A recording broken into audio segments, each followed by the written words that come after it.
Brought to you by our sponsor, McAllen 15. A little Monday morning grease on the wheels of the train here at Medford Knife and Tool. Welcome to the Greg Medford Show. You got Greg. I'm going to be driving the train today, as usual, chewing some gum to keep my long COVID cough from hacking up on the microphone.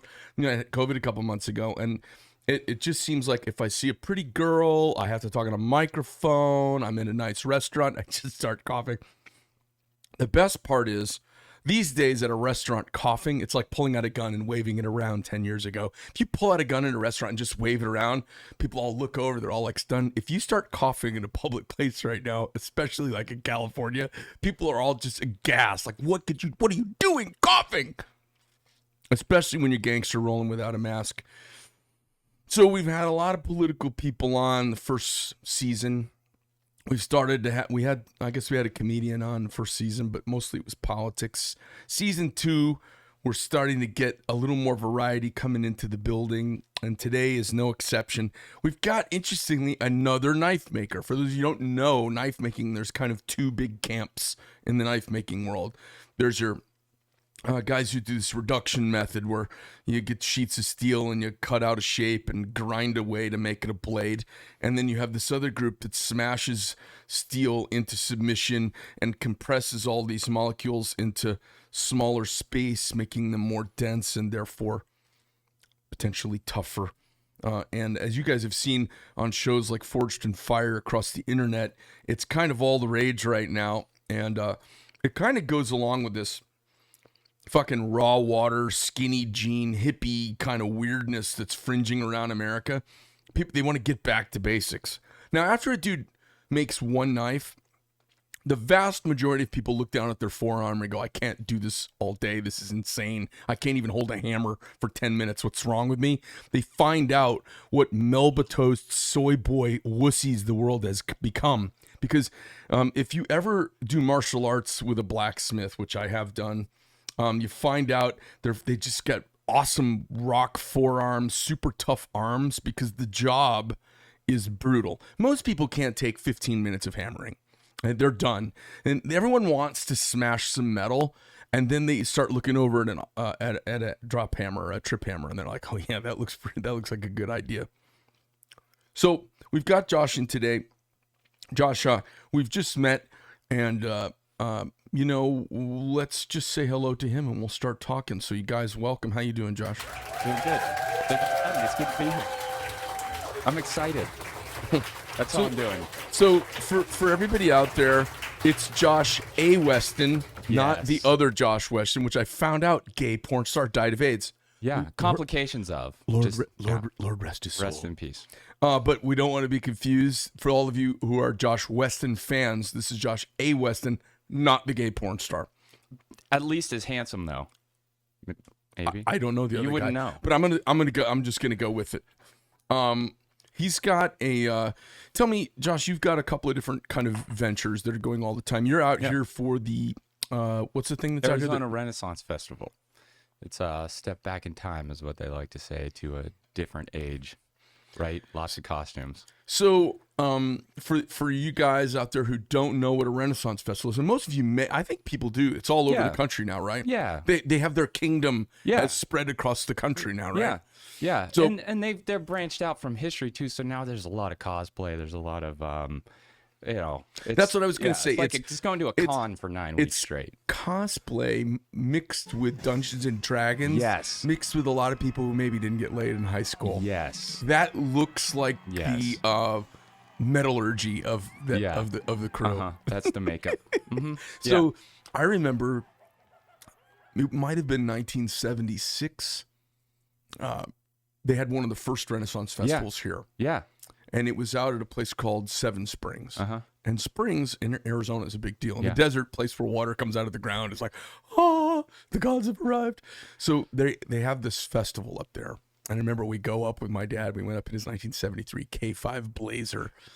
So we go up there, and I remember they had like sword fighting for all the dads. Yeah. So they had this arena. It was like it seemed, I was a little kid. It seemed like it was the size of a football field. Yeah. And they had all these swords, and the swords were made with pipe.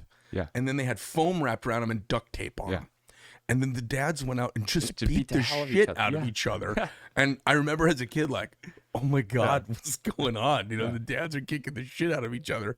That's all I remember from the whole thing. But it seems like it's gotten a lot more evolved now. Yeah, it has. And the one here, it's in Gold Canyon, which is not far from where we're sitting right now. Yeah. And their joust arena is the size of a college arena.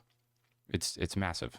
Oh, okay. And so they ride horses and they bash each other with sticks still, and it's quite impressive. It's fun. It's a lot of fanfare. And we're actually, the spot that I'm at is 3 spots in from the joust, so we're right up, and we see the crowds come in and out, and they just fill up. And it's really, if you haven't been, it's worth going and checking it out because it's a lot of fun. It's a lot of fun to watch people beat each other up. It's totally fun fantasy. So, what have you noticed? Is it masky or not masky? People showing up are pretty non-masky. This is a non-masky town. Like, this state's pretty non-masky. Yep, exactly. Fair leadership wants the people who are working there to mask up, but it's like a choice because what are you gonna do? So my spot, we don't mask because we're working, and I don't want people passing out, and masks make people pass out. It's like you don't hold your breath while you're working out. Plus, there were no friggin' N95 masks in 1430. What? I know, it's so weird. Yeah. All you could wear is one of those. How did they even breathe? One of those fucking beaked things, you know. They have though. You can buy those. I have one. I have one. The Plague Doctor mask. Yeah, the Plague Doctor. That's the best. Lots of leather vendors with Plague Doctor masks. You can get whatever type and style you want. You can get it steampunk. You could get it true medieval. You can get it skull themed. Yeah, I think I saw one with like a witch's hat and some goggles on it. I was like, Jesus, they've gotten into it. Yeah. So, you do this Dragon Forge experience out there at the Renaissance Festival. Yeah, exactly. What we are is we're no longer a demo, right? Blacksmiths, we don't need to just stand there and tinker and fuck around. I've done that for years, and what I find people want to engage. Like you said earlier, you got these people that are trying to get back to doing something again. And how many times have I done this demo where people are like, I always wanted to do that. I finally just started putting a hammer in people's hands and like, well, do it now. Do it now. And so people will literally pay a lot more money to do it now. They want to do it. They want to get busy. You're from the Carolinas? Is that where you're from? Yeah, I live in Charleston, South Carolina. You live in Charleston, South Carolina. I was just in Charleston. I'm originally from Pennsylvania, so I'm kind Where of in Pennsylvania? all over. Northwest, up by the lake, Erie, Snowbelt. Really? Snowbelt, Lake Effect, yeah. So I went to college in Gettysburg. Oh, so I've been around Pennsylvania a bunch. I like it out there. You seem like a Pennsylvania dude, I'm actually. absolutely a Pennsylvania dude, yeah. And then you ended up down in Charleston. I was I just rented a place down on Goat Island. Yeah. I rented a house down on Goat Island this past summer, which seemed like a good idea at the time. Yeah. Till I got down there. And you were hot and swampy. I was like, this is awful. Yeah. I have to change my shirt after I get the mail in the summer. Yeah, I'm like, no wonder it was a fucking good price. This is awful. But it was a cute little house right down there. I had to kayak over the house with my groceries between my legs, but it was cool. Yeah. So, how long have you been doing this? How long have you been forging? I say seriously, 12 years. I started, though, in high school. I worked on a horse ranch from the age of 14 to 19. Up in north central PA on the New York border. And so I worked maintenance, and when we weren't working, we were screwing around with the scrap pile and borrowing the farrier's equipment and welding and throwing knives and buoys and whatever from the trash pile. And I went off to art school and worked in corporate design for a lot of companies from General Motors. Where'd you go to art school? Fort Lauderdale Art Institute. So it was good for me. You know, a lot of them have closed down. I got no complaints about my education there. I have done really well. And so as my career progressed, though, design became a lot more science, math, algorithms. We don't have the time for the hands-on. I do have to say, when I walked in here, I walked by your artist who's there drawing and using his hands and actually making art and not just buying somebody else's shit and throwing pixels around. Try to use all original. Yeah, so I immediately was introduced as the first thing that I saw was able to really connect with your brand, and I went immediately, okay, I can really open up and embrace this company because you're from the startup, from the pen, from the pencil on, that you got to have that. Yeah. And I've worked in too many places that are like, no, we just want you to buy assets or use this preform stuff and push these pixels around. That's actually depressing to me. It is. It really is. Like, it actually crushes my spirit when I do art that way. Yeah. So we do something that just nobody in their goddamn right mind does, like a 45-person company that has a full-time drawing artist. Yeah, you got a drawing artist. Not you. I mean, he's not just a digital artist that's working. He's Photoshop. not a graphic design guy. Yeah, you got the blue photostat pens that he's working with, and then he's going over and inking, and then he's scanning them in and colorizing there. Did you see our comic book? Yeah, I read it right before. I didn't get to read the whole thing, but I flipped through it. It was a lot of fun. So it's funny. It's a complex story that goes across 24 books that I wrote, and like the first 3 books kind of get all the stories. There's no momentum, so you have to kind of like get everything going and build this character. But that's a really fun process, and I was like, oh, I think I want to be a filmmaker. I got into that. I was like, oh man, I need to go to Hollywood. Slippery slope, isn't it? Yeah, it sure is. Yeah. But then I was like, you know what? I'm just gonna make these cool things. I'm gonna put them in. And hopefully, guys will just toss them to their kids and let them read them. The kids will see somebody. Every episode, the guy saves the day with a knife. Yeah, yeah. And then we build some mythology into each of the knives. Which is, that's what you do with comic books. It's fun. So, it's funny. Did you ever go to like Colonial Williamsburg? Yeah. Okay. Yeah. So when I was a kid, they have all these, they have Sturbridge Village up in Massachusetts, where it's like a 1840s functioning little town. Yeah, yeah. Everybody's in costume and character. They've got the Henry Ford Museum, and they got a blacksmith there, and they got people dressed up, and they got them in Charleston. There's 2 of them, the historical whatever places. Yeah, they've got these like living museums kind of thing. Yeah, and there's always a blacksmith cranking away. Yeah. And that's where, like, my mom knew, like, when Greg goes missing, he'll be just he'll be there. He'll be looking at fire and watching people. I'll just be watching. Yeah. I'm like, oh. Like, I don't give a care if they're just making fucking nails. They're just making fence nails. I'm like, I'm down. Yeah. I'm like, oh. And back in the day, I remember we're all just standing there. And they're smashing them, and sparks are flying everywhere. No one's got goggles or glasses on. And we're all like, right in the splash zone. I know, and I'm like, I'm anvil height looking over. That sparks are hitting me. I'm like, oh. And what you're doing is really cool. Letting people kind of step across the. Yeah, I'll tell you what. Come to our place. I'll put you right on a bench at the front row, and you can put your eyes right back in the spark zone again, and you can feel like a kid. No, I'm going to come out there and make one of these things. That's what you got to do. So we're going to come out, if that's one of the things I was going to ask you is, how about you have... Yes. The funny thing is, most people, when they get some success or they get a little definition of success around themselves, they get cloistered away and defined by it. Yeah. I'm totally cool going out and having you film me like completely F up a knife. Awesome. I think we want to go out and shoot it and turn it into a little podcast show. That'd be great. All right, cool. I love it. Yeah. So sometime Bobby's going to work it out with you. We'll just come out and I'm going to make something with you. Yeah. I'll see if I can talk to the fair and get it on a non-fair day so that we can record. Or, I mean, we could do it on a fair day too. I don't care. With people all around, doesn't matter to me. You guys work it out, whichever is easiest for you. I don't want to take away from your business while you're doing it. But it would be fun to do. It was funny. It's these little seminal moments in the formation of our little clay as our magma starts to solidify as we're kids. My dad, his dad had pawned him off on a farrier for an apprenticeship back in the 1950s, early 1950s. And I can't remember exactly what happened, but it ended up not working out. And my dad still talks about it like it was like he didn't get to go to Harvard. Right. He was going to go be a blacksmith. He's like, oh yeah, no, I was going to go be a blacksmith. I didn't get to. He talks about, like guys are like, oh, I was going to be a Navy SEAL, but I got bad knee and I got robbed out of it. That's what my dad talks about.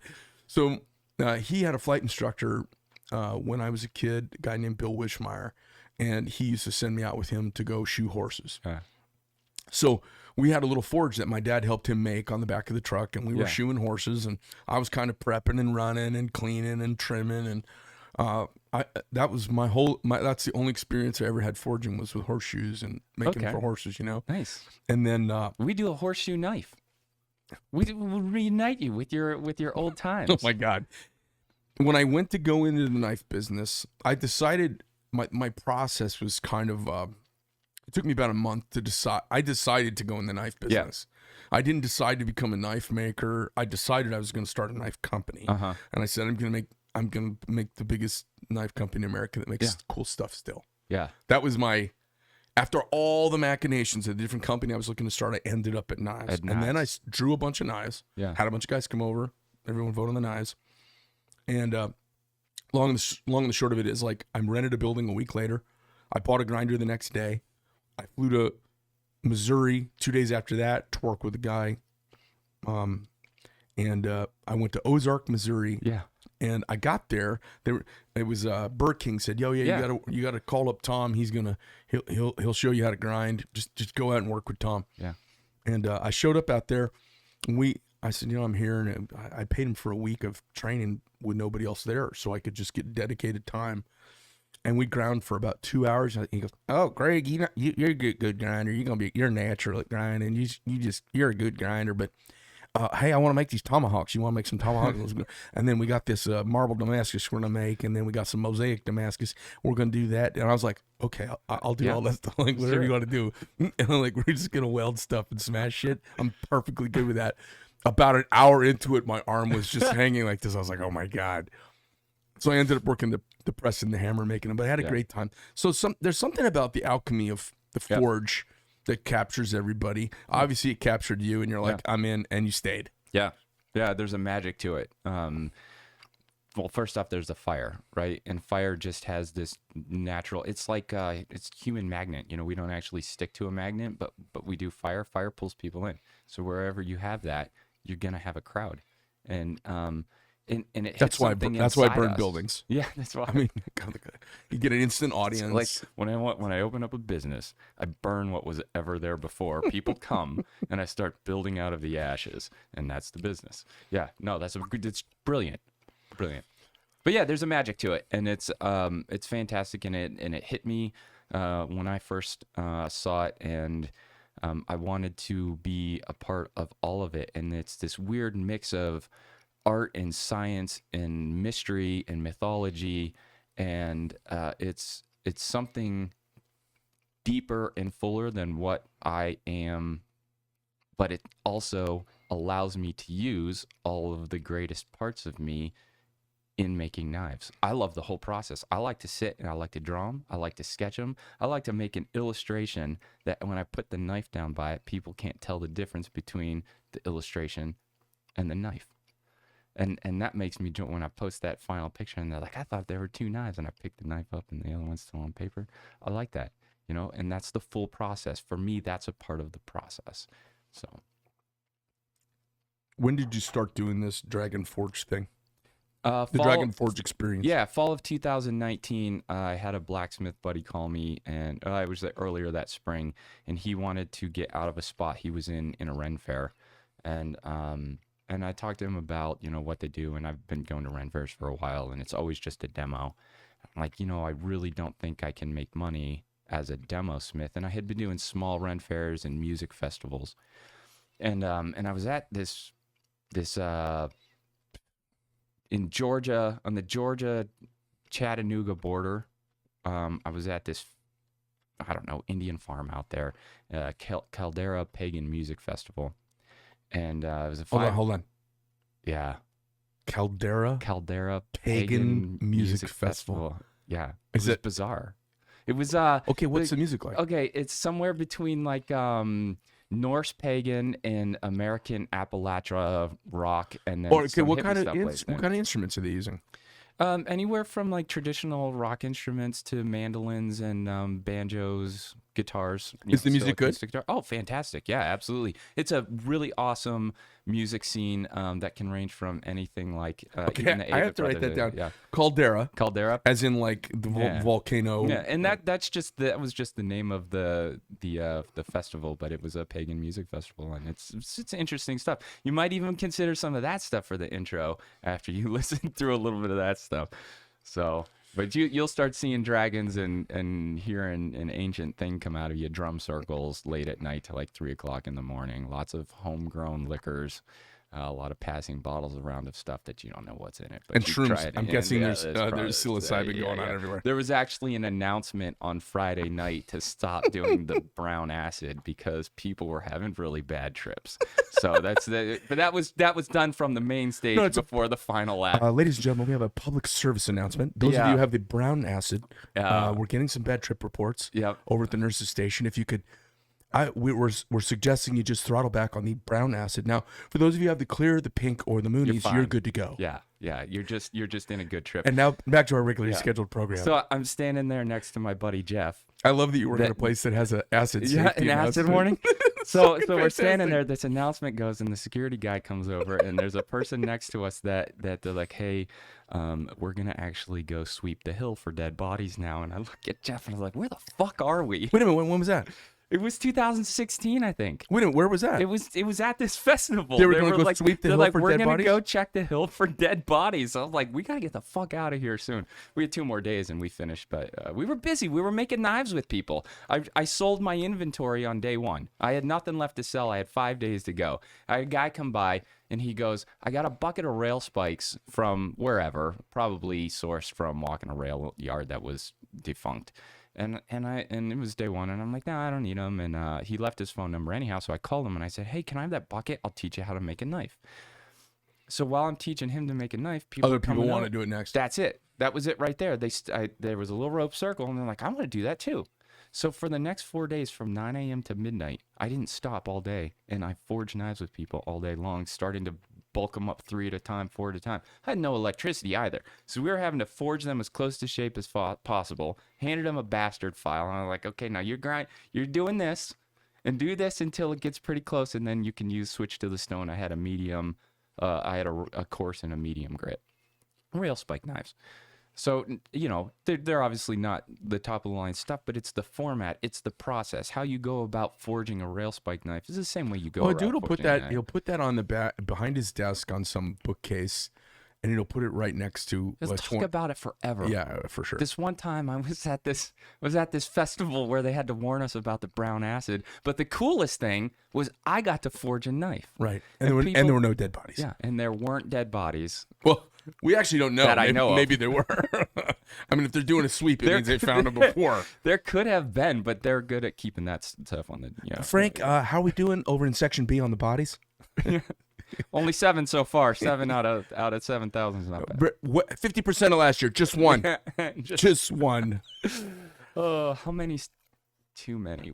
Too many. How long does it take if somebody comes out there to the Renaissance Festival in Gold Canyon and does one of these nails with you, these railroad spikes? So the rail spikes, they take somewhere between 30 and 40 minutes of hammering, and then we take your knife and then we grind it. We finish it right on site. It goes in a leather sheath that we make from our What shop kind of grinder in do you have? Michigan. We use the Grizzly grinders. Okay. They're quick workhorses. Everything at the Dragon Forge experience is set up to be streamlined and limited choices. So I used to work in user experience, and one of the things that we know there is if you give people 7 options, they can't make a damn decision. You give them 3, and they choose immediately. They know what they want. Mm-hmm. So everything from what the grinders have to do, I can limit their options. Okay. You're making this knife, you're doing this grind, you're doing it this way, you're going to get good at it, you're going to be able to do it in 5 minutes, and we're going to move on. And that's the goal. So we does the customer get to do the grinding also? They don't. At the Ren Fair locations, they don't like that, and also my insurance company doesn't like that. Yeah. So I'm not allowed to have any customers use the equipment unless I were to give them an entire class, and it has to be an educational class. That's my insurance. Like a safety class? No, it has to be more than a safety class. I have to give a safety briefing for the forging already, but it has to be a legitimate. I have to do like an hour of instructional time on more than just safety. Otherwise, it's expensive. I already have a $2 million insurance policy, which is double what most people have to have at it. So yeah.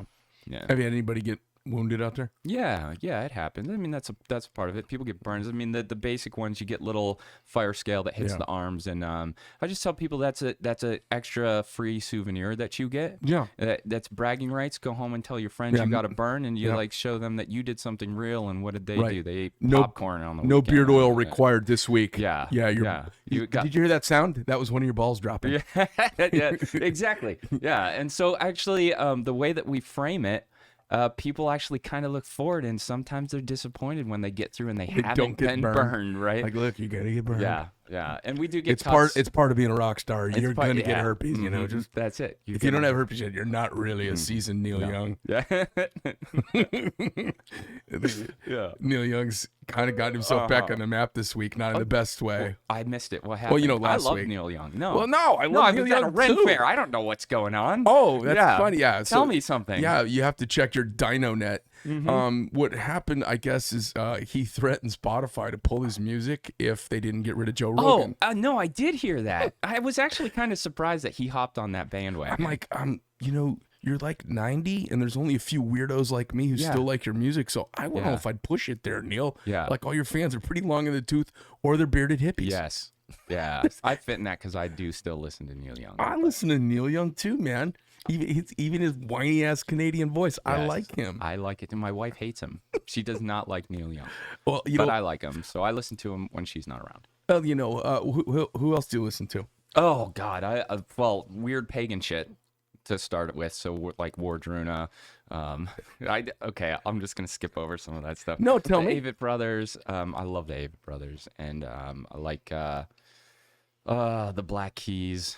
I like surf rock. I'm actually a big Dick Dale fan. And yeah, I like... And when he says a big Dick Dale fan, Big he Dick means Dale? he's a huge Dick Dale fan. Dale fan. Yeah. Big Dick Dale fan. I just want to remind everybody that I'm not the dead gay porn star. Not Josh the dead. Weston, This is Josh but A. I Weston. do like Big Dick Dale. Big fan. Dick Dale. That's Jesus. fucking awesome. Now Yeah. you went on and did the Forged in Fire thing. I did. Yeah. You know, it's so Twice. we're gonna get to it. My son watches the show. Yeah. Okay. Okay. And I don't have TV, so Yeah. I don't watch anything. I don't watch it. I'm too busy now. I'm making stuff. My kid says to me, what do you do if you're like, my kid, he doesn't know that he knows, but my kid was not around when I was like traveling and fighting. Yeah. He was not around when I was an airshow pilot, flying airplanes, and I'm flying all these old dangerous planes. We should talk crashing about that airplanes. later. Can we Yeah. talk about that later? Yeah, sure. Okay, cool. He doesn't know any of that stuff about Yeah. me. Real. I mean, he knows. Yeah. He's seen pictures. He's like, oh my God, you flew that? Yeah. But he's just like, oh, my dad just goes to the office to the knife making company. They just make knives. And then he sees people who are fans, and the knife fans are like, oh. Yeah. And then, but he's like, well, are you gonna ever do anything like Forged in Fire?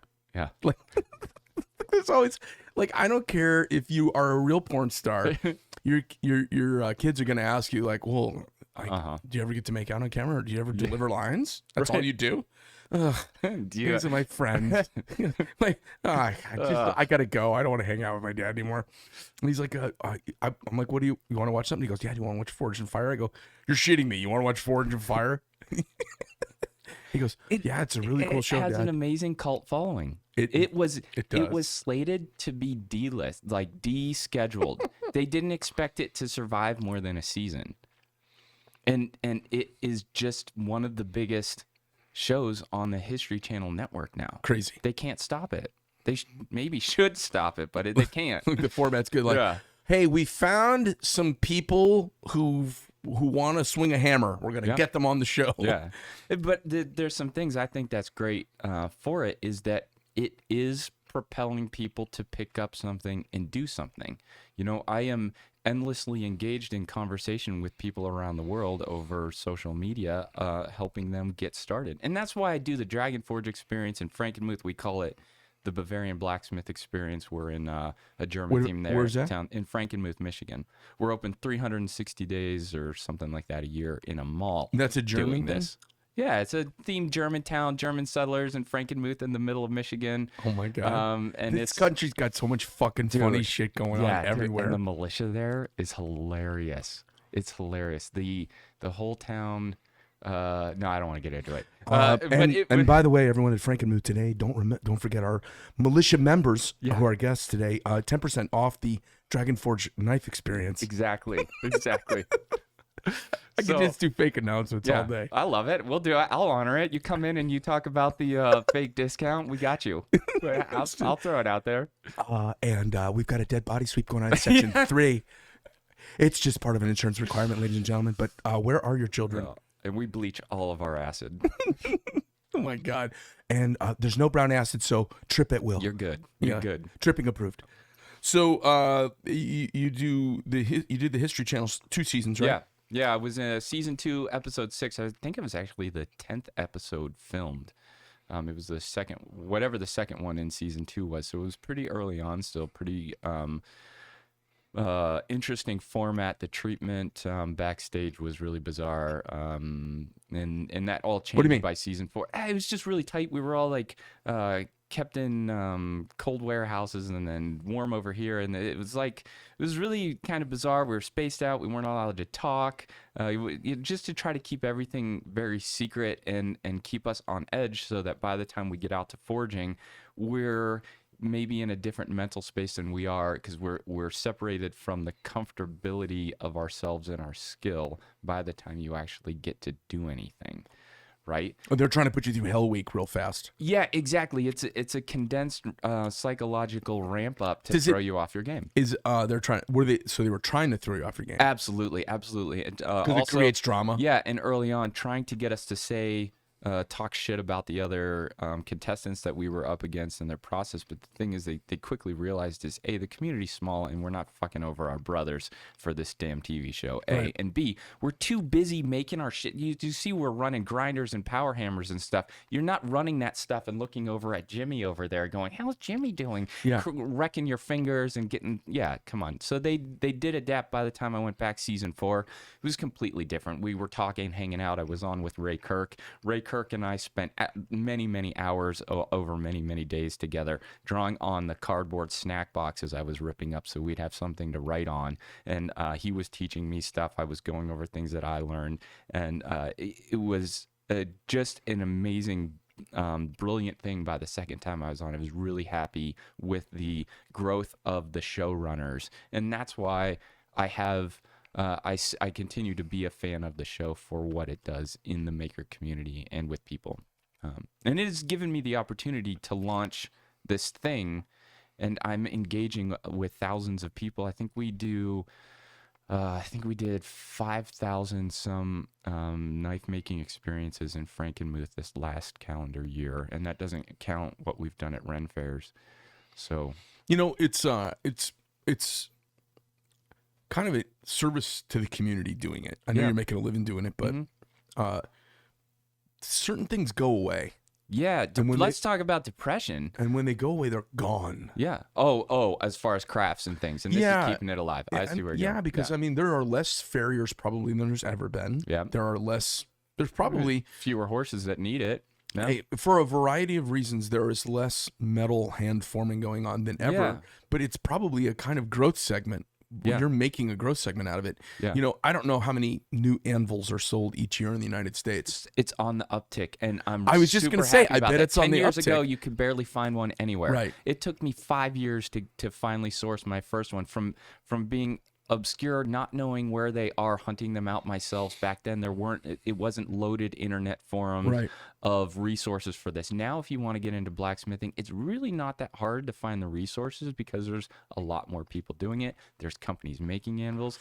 I just bought a whole bunch for the Dragon Forge experience from Atlas Knife. And can I Atlas Knife until I'm going to do a shameless plug right go here. Ahead, go ahead. They got good affordable anvils, and they kick out a bunch of good batches. Really top of the line ones come out of Holland, Michigan, Holland Anvil Company. A lot more expensive. He does smaller batches, but he uses really high tolerance, really fantastic steel.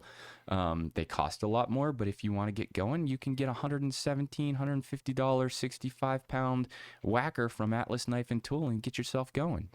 Yeah, it's in a little tiny industry, it doesn't take much to make it surge. Yeah. I mean, we've got grinder companies popping out. Like Broadbeck Ironworks is a fantastic story. These guys met on set on Forged in Fire.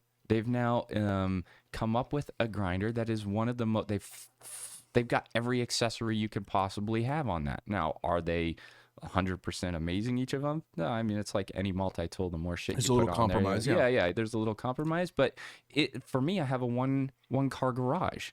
I need a tool that I can do a lot with, because I don't have the space for 30 different tools. Yeah. So it's And what's that company? What's that company called again? Broadbeck Ironwork, Broadbeck Knife. You know, I mix all these companies are so. But look at Where are Broadbeck, Cincinnati. All right. Cincinnati. And how much is their grinder? It ranges from, I think, a chassis somewhere in the 1,800 to 3,500. Is it a bench mount thing, or does it go on a pedestal? You can do both. You can do bench mount, pedestal. I have them bench mounted on my shop, but I also use a Wilmot. Mm-hmm. I have a TW90 at Travis Works. At the Dragon Forge experience, we use Grizzly, or what's the white version of that? Shopfox. We also use Shopfox. Shopfox comes with a 10-inch wheel. The Grizzlies come with an 8-inch, so it's just a different hollow. You know, I prefer the 10-inch, but the 8 inches is faster to get that shit in when you got to move quickly. Mm-hmm. So, and those are easy to replace. But the thing is, you could get a Grizzly for $450 2 years ago. They're $960 now. Actually, I saw them on Amazon for like $1,100 this year. Yeah, so even they have doubled recently. So at that point, why not go with it? Put another $1,000 in it and get an amazing Broadbeck or I agree. The stuff Vashti grinders coming out of, I think, Canada. I think it's Vashti. That I've been looking at that. I think I want to give that one a shot because it's crazy. It's good. You guys rock Burr Kings here. All Burr Kings. I love them. I tried them out at Blade Show. One of the weird things I do is, instead of selling knives at Blade Show, I make one off of shit from the floor. I just go around. I heard to about vendors. that. Yeah, it's a lot of fun. And I'm actually having a really hard time being here and not being in your shop making stuff right now. It's really difficult for me to contain. Okay, that. so listen, sometime what we can do, if you want, let's set up another thing where you come out and I want to carve handle. I want to sculpt a handle. Well, we'll have you come Forge out. a knife. You got a power hammer back there. I do. I haven't even set the damn thing up. You see it just sitting there? It just got all restored. It looks beautiful. I don't know. I need a press or something. You There's do. a couple of the things I need. Get yourself a coal iron press. I just got the 16 plus so fast. For somebody like me that doesn't have a lot of time, that plus, that thing moves. I can operate Is these it like 16 as in 16 ton? Yeah, 16 ton. Yeah. I actually just replaced I sold my Riverside Machine 25 and I upgraded to the coal iron 16. Now I know that math doesn't sound right. Coal iron as in COAL? COAL, yeah. They're out of Andersonville, Indiana. Great American-made company, all made there. A wonderful group of guys and girls. They got a lot of great welders and fabricators there. They're doing some What's really that great cost? machine work. They range from about, you can get in a 12-ton for like $1,100, and it's just like sits on a you can put it on a wheelie cart. And I have 2 12 tons at my Michigan shop. We use those to make Damascus. We did 25, 30 layer stacks of Damascus on those 12 tons and just zip right through them. How much is a 16 ton? That's a 16 ton. I think it was, I bought a bunch of accessories, Does like it stand on its own? 7,200. Yeah, they ship it. All you have to do is pop the wheels on and roll it all around. So single car garage, and I it's can pretty- reconfigure my shop. So it being a lower tonnage but faster, the speed makes up for the total number. But the way that they've got those engineered is that I haven't noticed the 10 tons, 25 tons to 18, 13 ton difference, 14, 15, 16. Fuck, I'm not mathing right now. But whatever the drop is, to me it feels like an upgrade from my Riverside 25. It also is quieter. So if you're in a neighborhood, it runs pretty quiet. The 16 Knot Plus is even quieter than the 16 Plus, and it's slower. So I would recommend, if you've never used a press before, maybe don't start with the Plus, because it is fast and you might over squish a lot.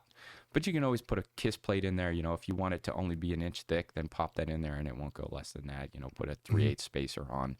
So there are ways that you can learn to control something that is when you're over your head. Yeah. So, yeah, great company. Definitely look into them. Actually, you should probably bring one of them on here, because those are, yeah.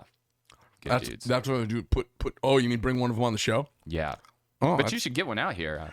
well, I'm thinking about it. Like, what I want to make is a little blacksmith corner, and I want to have like a Yeah. little hammer in for the guys. Yes. So, like on Sundays, they could come in and hammer and Yeah. to have a little adventure outside the norm. Yeah. Yeah. So did you tell me how the thing went on the Force and Fire? Did you end up, is there a winner? There is a winner. There is a winner. They're all winning. It's, hey, look, we're after the 90s. Everyone gets a trophy, man. Everyone. No. But I think just being on the show was kind of a win for a lot of us. Oh, sure. That's a great PR thing, right? It absolutely tanked my knife making business though when I went on because I lost. I didn't. I went to the end. I went to the finals, but I didn't pull out the victory. How did it tank your knife making business? It really the edit really did make it look like I had no idea how to sharpen a knife and who wants a dull knife, Oh shit. Yeah, so I went from selling some pretty nice high-end knives on a regular basis to a complete dry spell. I took a gamble and I got a credit card and I bought a press and I bought a new forges and a grinder. I bought equipment, because they're like, everyone who goes on, doesn't matter how you do, everybody's doing better. Bam, nosedive. Oh, my wife was pissed. Rightfully so, because she's like, where's all this business we're supposed to get? Like, I don't know. So I just ended up having to pull my bootstraps up, and I made my knives, and I started going to more knife shows. And people they'd recognize me, and they're like, "Oh, this is sharp," and I just go lick it and tell me. If you don't think it's sharp, go ahead. So what Slide happened your on the sharp tongue thing? out. I didn't in the first rounds. In round 2, when we had to finish the knives, I didn't prioritize the right things. So I didn't go back to a 400 grit and put a fresh edge. And I was cutting myself with it along the way. We were making daggers. They were doing stab tests. And so it didn't cut as well as the other knives. So rightfully called out on that. So at the end, I actually, between when I finished there and went home, I bought a knife sharpener that I could strap onto the thing so I could make sure I had the angle right. And I was not gonna fuck up on the end, but I made a kukri, and here's something where I think the show lacks in a lot of the education and tying to what is going on, right? So we're on the History Channel. We are told to make a historical kukri from Nepal. A very specific type, which is one that people aren't used to seeing. It was that longer, thinner one, not the more angled one that the Gurkhas used. So this is something that they don't explain on the show to the viewing public. Additionally, when you look at a kukri, that grind isn't the same geometry from tip to end. No, it can't changes because it has three different purposes for depending on what you're cutting.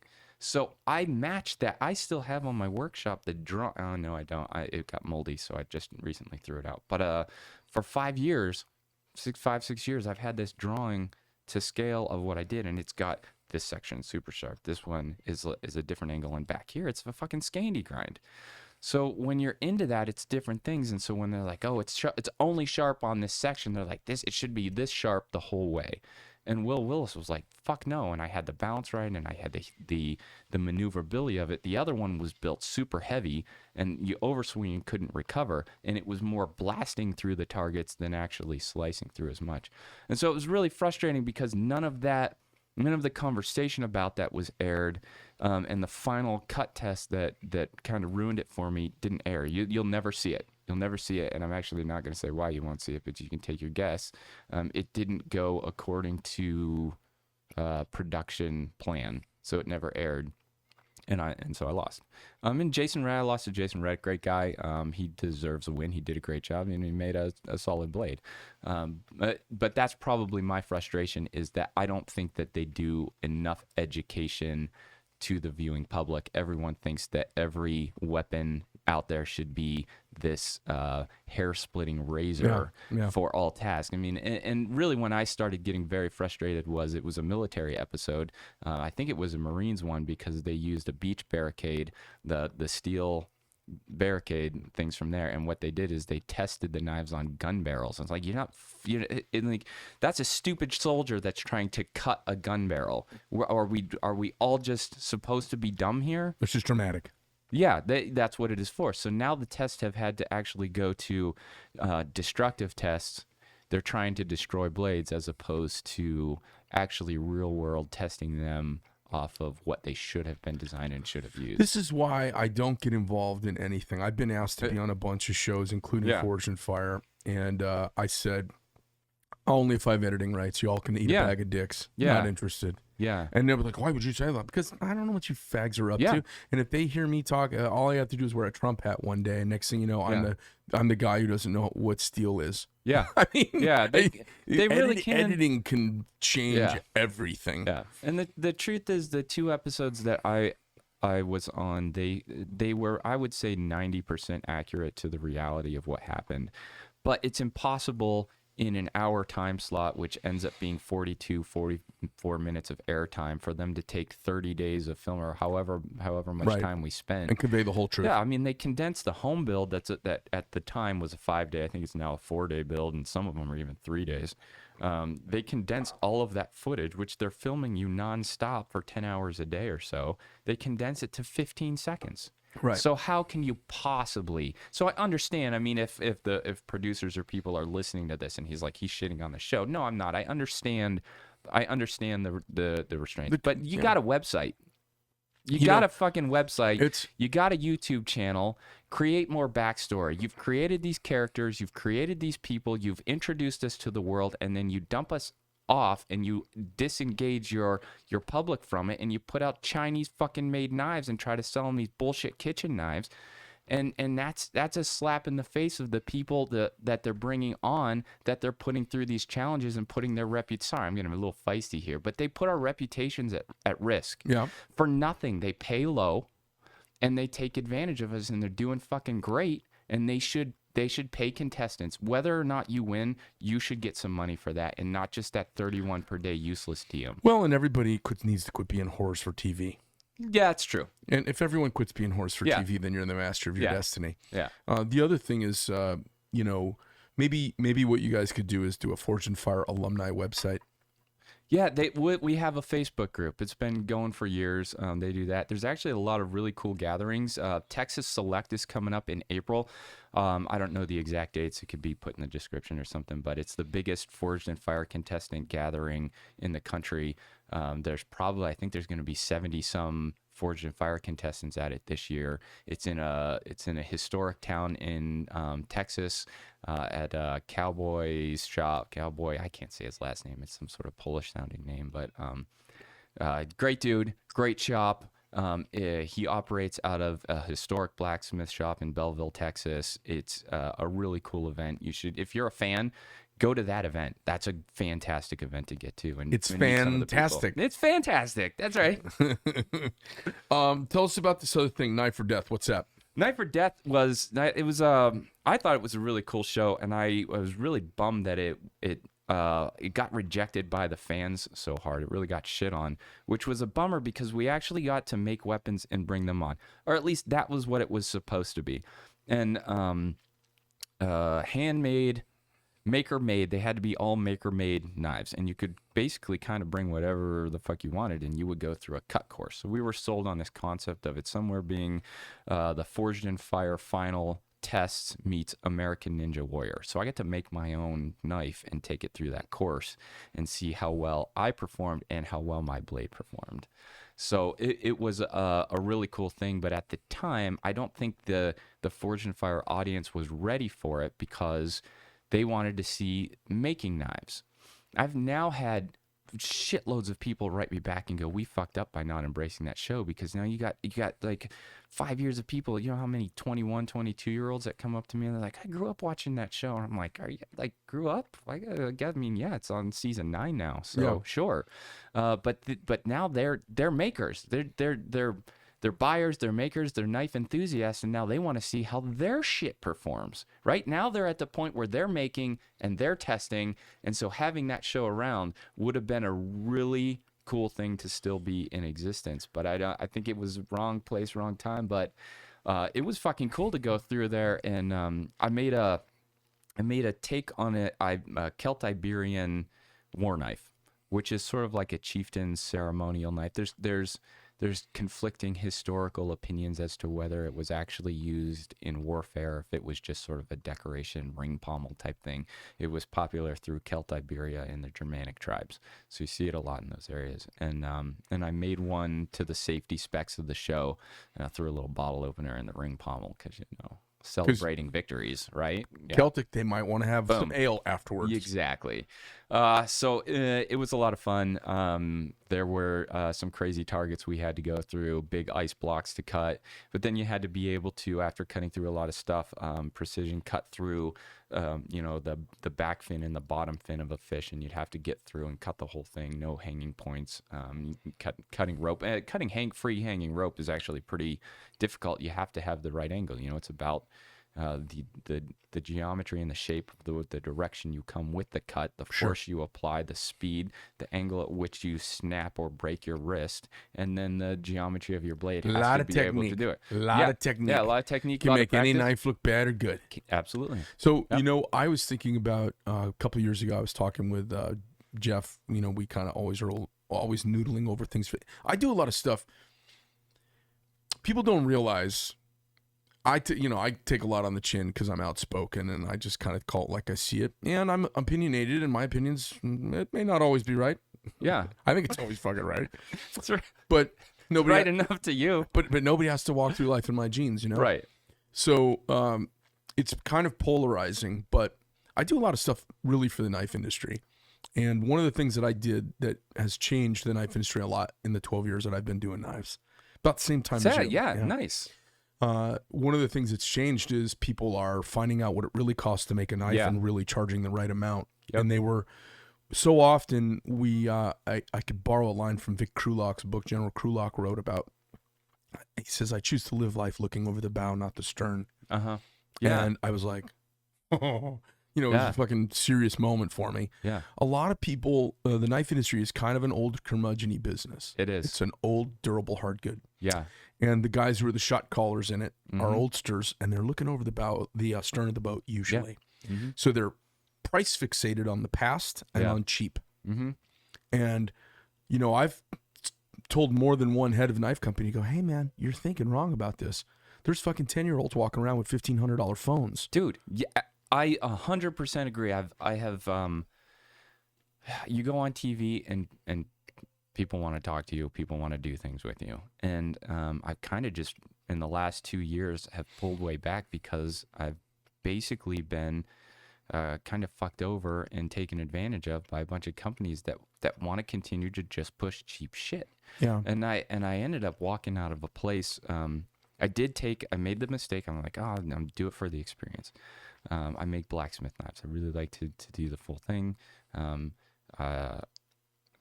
just going to say the company's name because I don't fucking care. Matter. I'll call them out. Smoky Mountain Knife Works. Yeah. Smoky Mountain Knife Works is like, hey, we'll take your knives, but we're only paying $25 a knife because we can only sell them at $50. They put you in their Asian component. And I was like, are you fucking kidding me? Yeah. And they're like, well, just use mild steel and case harden them. And I'm like, no. Right. No. So I used 1095. I used an adapted process to make it work because I literally at $25 could not forge them all. So I made a water jet pattern. I had them water jetted. I had to forge the twist in, bend it around. I made a bending jig, and I still forged bits and pieces and then finished the knife. It was all still handmade by me in my garage, but I initially hammered out the template, measured the template, so it was done from a forged blade. But that ended up costing me to make the knife, heat treat it, and put it in a sheath. My material cost without my time was $18. So I made $7. And you still had to make it. And I still had to make it. Yeah. So there's no way in the amount of time it took me to make each one that it was worth it. So they ordered 100 knives. They sold out within a month and a half. And I instead ordered enough to make 150 knives. I made 50 extra and I sold them at $150 a piece, and I sold out before they sold out. And then they were like, hey, let's do another run. We'll do $35. And I was like, no way. No way. You've got to sell these for $100 and you need to pay me at least 50, and even that's fucking shit. And I got in an argument with them and their then creative director and purchasing at the time, and I go, "You're talking to makers now. You're not talking to companies." Right. So you're having these conversations with us because we're personalities that have been on TV and we have some spotlight on us. So you're like, oh, hey, let's jump that bandwagon. I'm like, if you're going to jump that bandwagon, don't shove us in China's box. You're going to have to market a different way. People will buy the knives. I got no problem moving. So they're an interesting company to talk about because they have a large footprint in knives in the United States, especially on the East Coast. It's massive. And they have a very large Asian component to their business. Whereas you look at a company like, let's say, DLT Trading. DLT Trading has a very small Asian component to their business.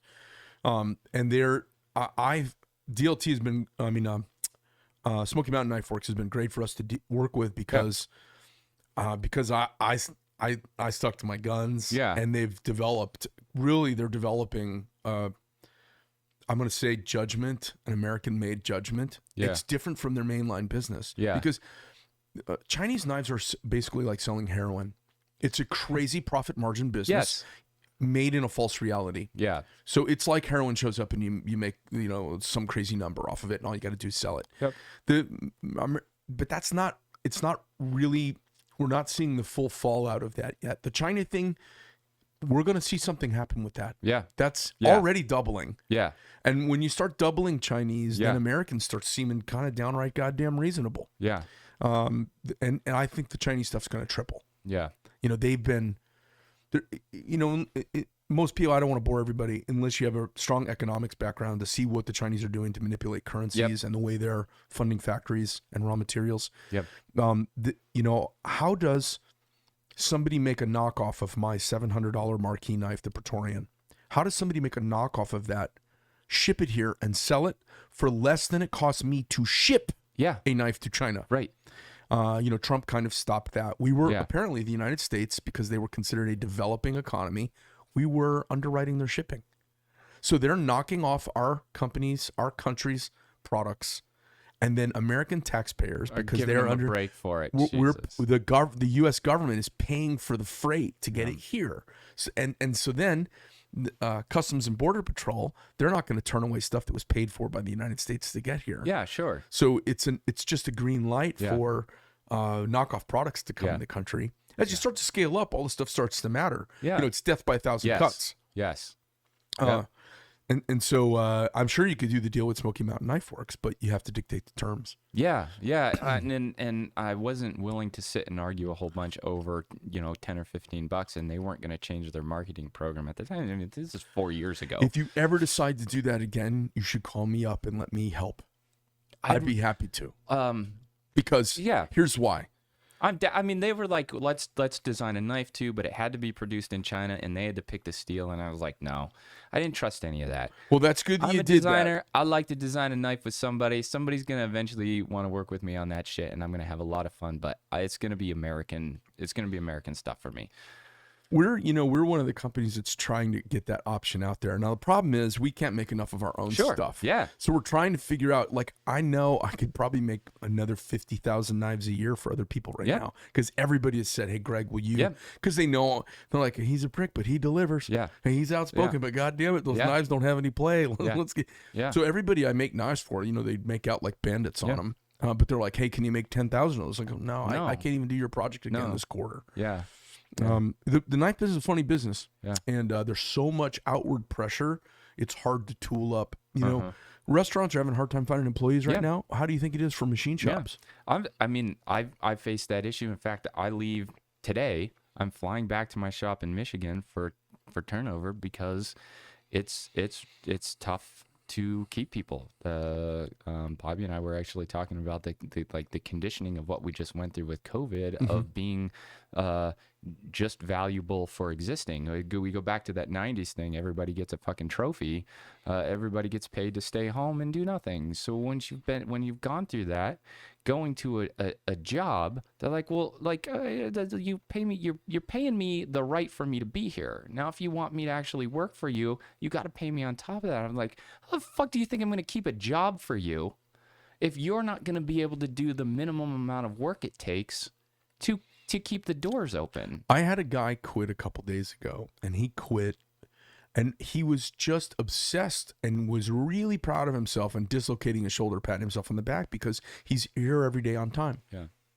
And I said, hey man, enough with that. That's the beginning of a contract. Yeah. Showing up. Yes. Quit saying how fucking you gave it your 100% because you fucking showed up. I saw a thing recently. The job is the job.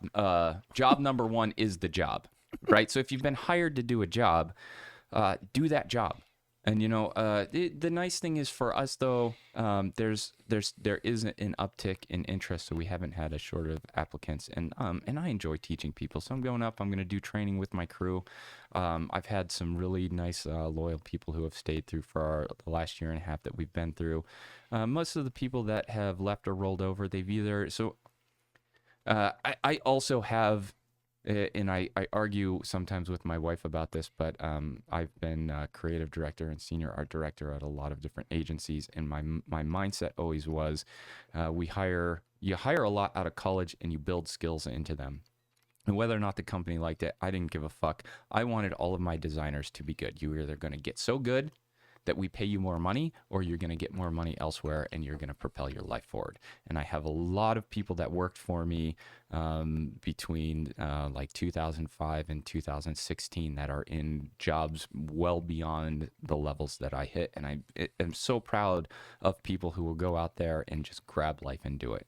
So that's my model. And when I hire people, I still tell them the same thing. Whether or not it hurts me in the long run, I want you to have skills in a year that are way more than you have now, and in 2 years and in 3 years. And if you continue to choose to work with us and you get better, hopefully our business will also get better because you're more skilled, and you can grow with us and we can all grow together. It's the only way it works. You all have to buy into that.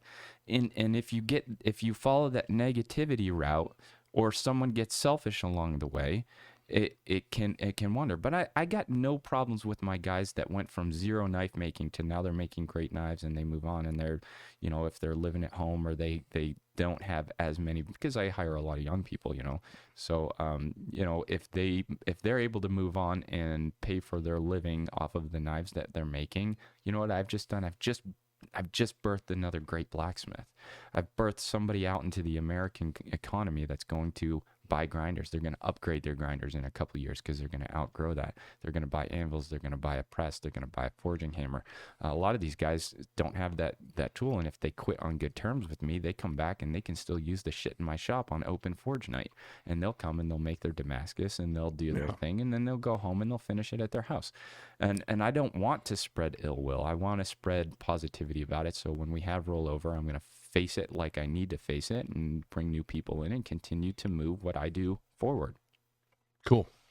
You handled that better than I've handled it. I don't always behind closed doors, but it sounds I've nice. Dropped a lot of curse words. I've had a couple people go out and become well-known knife makers, and one did it right, the other one did it as wrong as can be.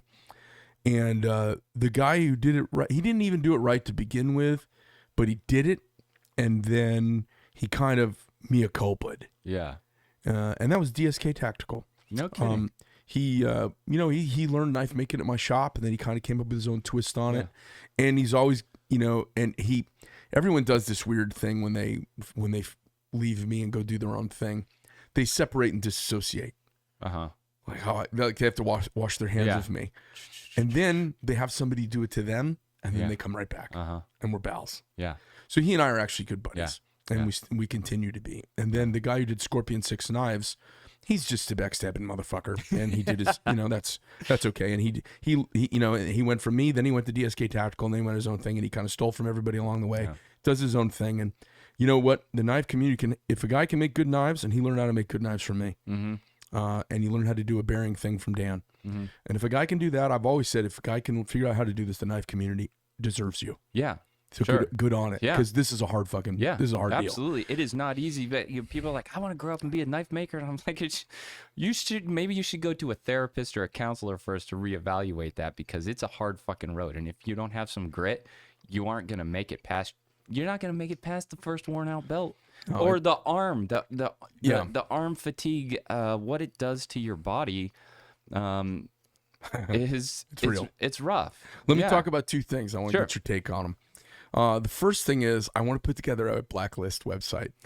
Okay, it's for makers only. You have to be an accredited maker. You have to be invited in, and you have Sure. a code. Okay. And what we're going to do is we're going to put the names and contact information of blackballed customers. Ooh. Oh. Just shit heels you should avoid at all costs. The tar and feather customers of Yeah. life. Yeah. And you know which ones I'm talking Yeah. about. Oh, hell yeah. What do you think? Yeah. I think You're in that's. it? Are you in? Yeah. Okay. Yeah. Okay. Yeah. So everybody I've talked to, they're like, "Oh my God, Greg, I totally want you to do this." And I'll tell you a story about that. And the second one is I want to come up with a standard for testing blades. Yeah. And we would call it like the American Olympic standard or some kind of cool name. Yeah. Like maybe we call it the Johnny Appleseed test or something. Like give it a cool American name. Yeah. Sure. And what it would be is a test that kids could do in their backyards and put on YouTube. Yeah. And we would do it at like Blade Show as a demo brought to you by Yeah. Medford Knife and Tool. Yeah. And then, Like realistic things, like can it cut glass? but I was thinking, and you know what I want to do is I want to talk to some forge guys and some reduction guys that kind of like, hey, what's the cool test? Yeah. And put together some cool thing that like anybody could make the test up for like $100 worth of stuff. Yeah. And then we would have kids all across America who buy knives testing them out, and makers could test out using the standard. Like you have to use 1-inch rope that you get from Tractor Supply. This is the brand. Yeah. You have to use 3 of these plastic bottles. Boom. Yeah. You could use 2 of these, 1 of those, just a certain way. And we use 36 number 2 pencils bound together with 4 rubber bands. Yeah. And Sure. these are the cuts we do. Yeah. And how many do you cut clean through versus break? And you count them, and here's how we rate it. So that there would be like this standard. Everybody could. I think you could add some quality stuff too. Like, I have a friend in Michigan who I don't know how much I'm allowed to talk about, but I'm not under contract. But he did. I won't say his name, so nobody will know. He did Alone. He filmed Alone, and you can bring a certain amount of tools. So he had this Leatherman kit that he wanted, and there was some stuff on it that he couldn't get that didn't fit the thing. So he came over and I modified his Leatherman so he could have the tools. That What's he wanted. Alone? What is that? It's History Channel show. You basically, I don't know how many people they send out into the wilderness, and they have like a bag of supplies. It's like Naked and Afraid, but with clothes. What with clothes and in different conditions. And you go out and you're by yourself, just by yourself, and the last one in wins. Oh, that sounds awful. I would hate being stuck with me. Yeah. Yeah. Well, I mean, maybe if you get a microphone, you get a camera, you just do 180 days of podcasts It'd be by yourself. awful. I would just be fucking. I already know what I'm gonna say, and I'd be Some arguing people, with I myself think, the whole do go time. crazy. Oh, I would go. I think that's why some people end it. I did like a 3-day vision quest, Yeah. and I was like halfway in. I was like, all right, look, I know everything this asshole has to say. I'm fucking done. Yeah. I'm like, when do we start drumming? When's the drumming circle start? You know. So, But I was pleasantly surprised when he brought that Leatherman in that I think it was all D2 steel. So I file tested it, and I'm like, because he wanted some tools on the backs of pieces. He wanted to change things that much. And I'm like, well, man, I don't know if they're case hardened. I don't know if they're edge hardened. I don't know what they're doing here. But I was really surprised to find how hard they were all around. And I was able to make him a very solid tool set that he practiced with before he went. He's like, yep, everything's good to go and functions as it is. So I get excited about things like that, and being able to test and kind of know, like, is your spine on a little razory looking knife you're doing, is this bullshit steel? Does it work? Where is it? Can you tell without destroying your knife if it is hardened steel, or if you bought some Chinese bullshit that is just, stainless coated or chrome coated garbage? at some point we're gonna not be able to say stainless bullshit anymore because it's not anymore. And they're getting better. Yeah, I've started to put out a lot of the blacksmith knife. All my survival cuffs I'm converting them over to all be stainless now, because stainless has come along. Stainless isn't what stainless was when I was a kid. It isn't what it was 10 years ago. No, the stainless now is awesome. Yeah, And our stainless you can stick a sharpening system- magnet to now because it's got so much carbon in it. And our sharpening systems are better. Yeah. When you do hard stainless on an Arkansas stone, Yeah. it doesn't sharpen real well. No. Like I've never had great success sharpening that way. And in 1984, that was the only way to sharpen a knife was Arkansas. Yeah. Oh, do you have an Arkansas stone? I'm like, God, I don't even know anybody can make one of those. Right. I mean, some people can make them work. Yeah. I could never make them work really well. Yeah. I could never get shave sharp with one. It takes a lot of patience and time. Yeah, and and I think guys, like, I'm looking around at the interest levels in your brain, and you don't got the time for Arkansas stone, my dude. You know, I like Japanese whetstones. Yeah, Yeah, nice. Yeah, I've played with those, and I'm like, oh, You like them? I get great results with them. They're bigger, right? They're bigger. I can cover some. I can get some work done with them. Yeah. I really like. Yeah, them. that's my problem with the little ones. It's kind of like, how do I keep this in? Yeah. Yeah. So I was thinking about this cut thing as something that like we have it as a demo at Blade Show. Yeah. Where makers can come out with their knife and guys run the test. and customers can come out with their knife of this various maker. Sure. And it'd be interesting to see I think a lot of times what we find out is there is a person or a guy or two that they are the best cutters. Mm-hmm. It's not the knife. Yeah. It's a little bit of the knife, but it's a lot of the user. Mm-hmm. And I've told guys over and over, like I said, oh, this guy's knife does this and this guy's knife goes, hey, that's not true. Yeah. Look, you give me his knife, I'll side load it. Mm-hmm. It won't work right when you're done. Yeah. And if I can do that with my bare hands, the mechanism's got a problem. Yeah. Guys like, oh, you can do that. I'm like, well, let me see your $900 knife.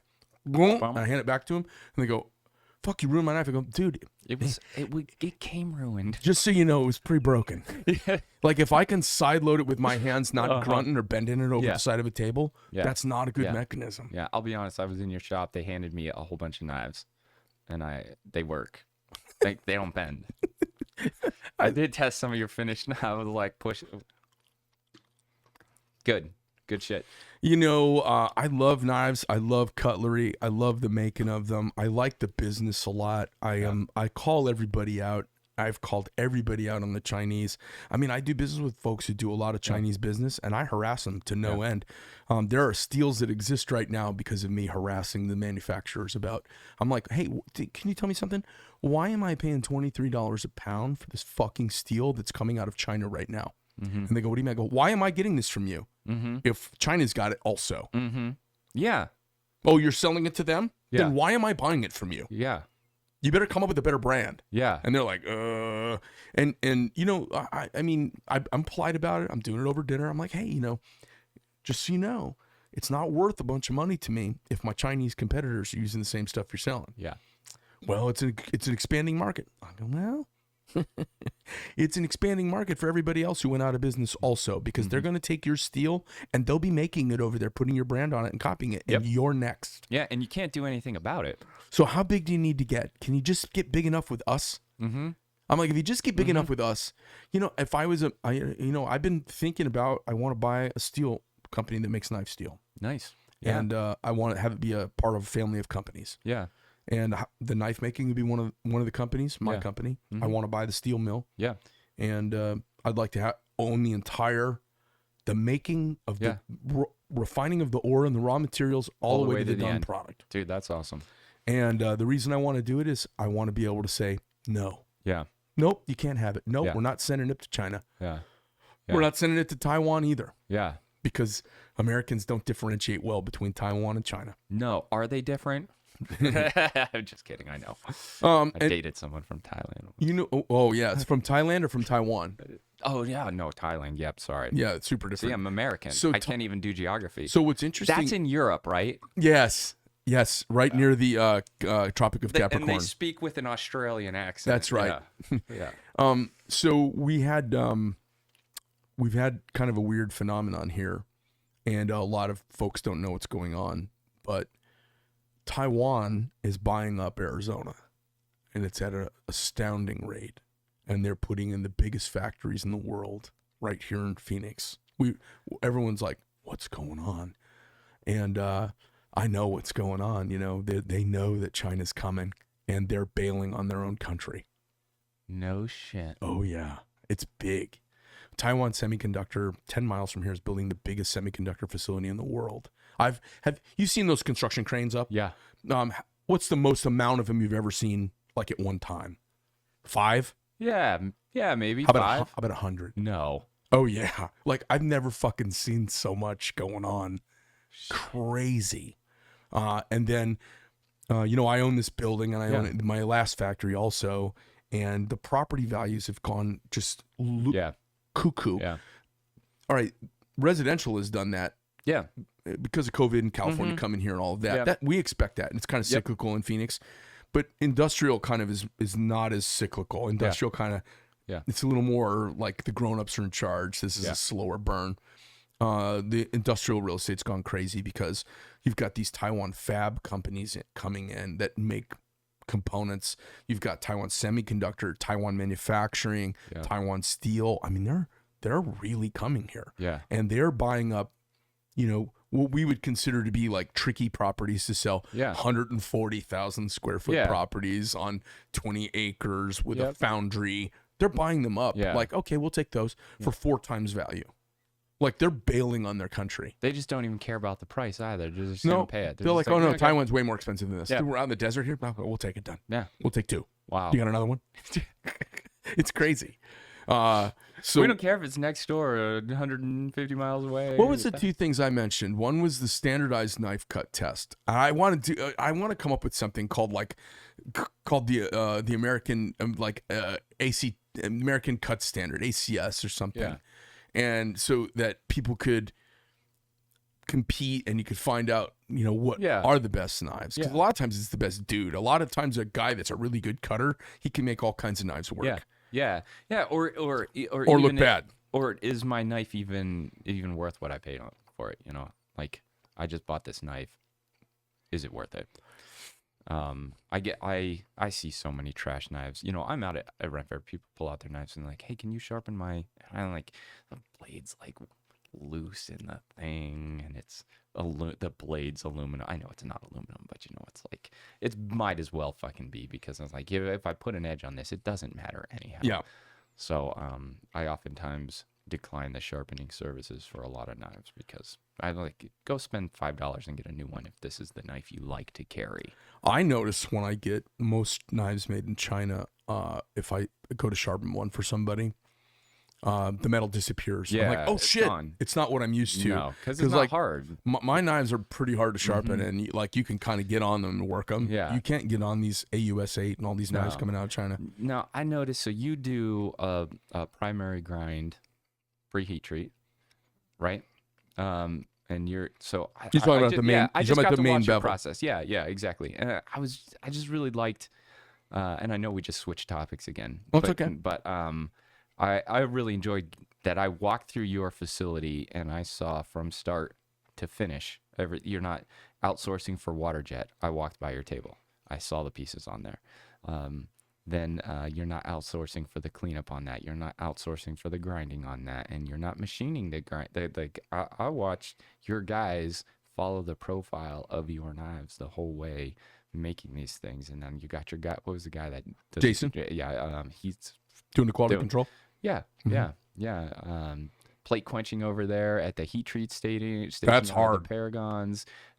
You got knives that are wrapped in stainless sleeves. You got they're not coming out with oxidization on it. I know you do a light cleanup on it after that, but you only need to do a light cleanup. Your process is brilliant. You have done a really great job of making your own thing here, and I'm really impressed. It's really exciting for me to see all of it, not just in America from a bunch of companies working together with possible parts from who knows where, but you're fucking making it right here with people that you've probably trained right here that are from here. It's fascinating. It's we have scaled up a handmade folder.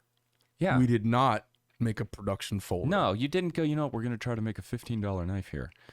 You're like, we're going to make a great knife, and then we're going to get people to buy it at the price that we need for it to be profitable. So when I popped up on the scene, everybody made fun of me.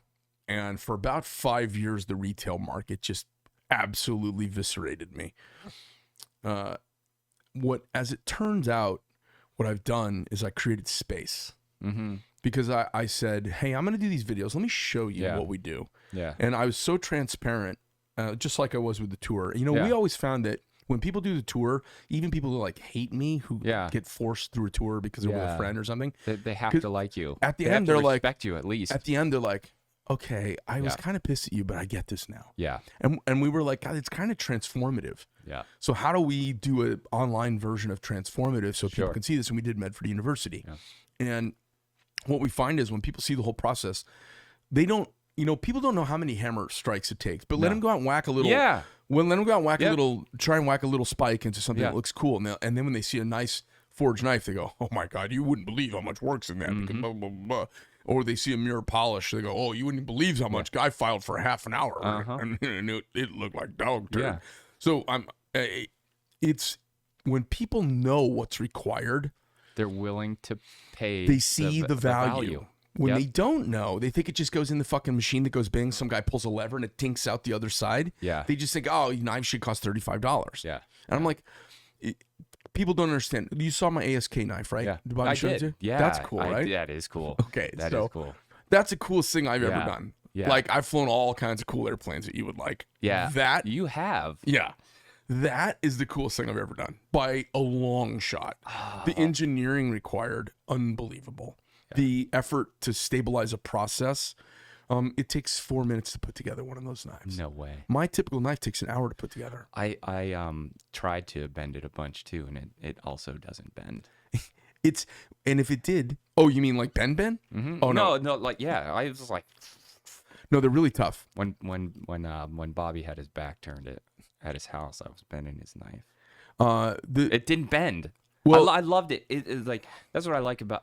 Are you talking about this? Do people know about Yeah, this? people Can I know about it. talk It's okay. Yeah, it? go right ahead. Yeah. I love the ratio of the spine to the cutting edge and how you've brought that down and the way you've done it. Not only does it aesthetically look graceful, these are not ugly knives, and they are not so thick on the backside that they will obstruct use to get the geometry you did. Now, I didn't get to cut anything. I didn't get to play with them yet, and I really, really would like to. I'm very excited to do that, but you can see performance after you've been in it for a while. You can get to know knives. I understand what you've got on there and what it will do, and I can't wait to tear apart That some knife is shit. a fucking baller. Like Yeah. nobody knows yet, but I've had like guys who own big knife companies call me up and go, "Hey kid, we're looking at Yeah. you and we're fucking Yeah. rooting for you because we spent $6 million and we couldn't launch it." Let me ask this question. I can put in 2 knives in that You can, because you're modular. yeah, Yeah. You can put 3 in. I put 3 in. You can put a Would one. it be like a shorty and a longie and then a Okay, full? so we haven't done the shorties yet, but we Yeah. have 4 longies and we do a 3. You can do a dry decker, a three level handle. Yeah. And on the dry decker, you can put 3 blades in it. Yeah. Oh, that's when you put That's when you buy the extension kit and you can do 3 layers instead of 2 or shit. 1. Yeah. So you can knock it down to 1, you can up it to you can leave it at 2, or you can up it to 3. Yeah. I can't decide which ones I would want to put in if I just had the 2 right now, right? Like if I took just the single, what do you call the single setup? Just single. The single layer? Yeah.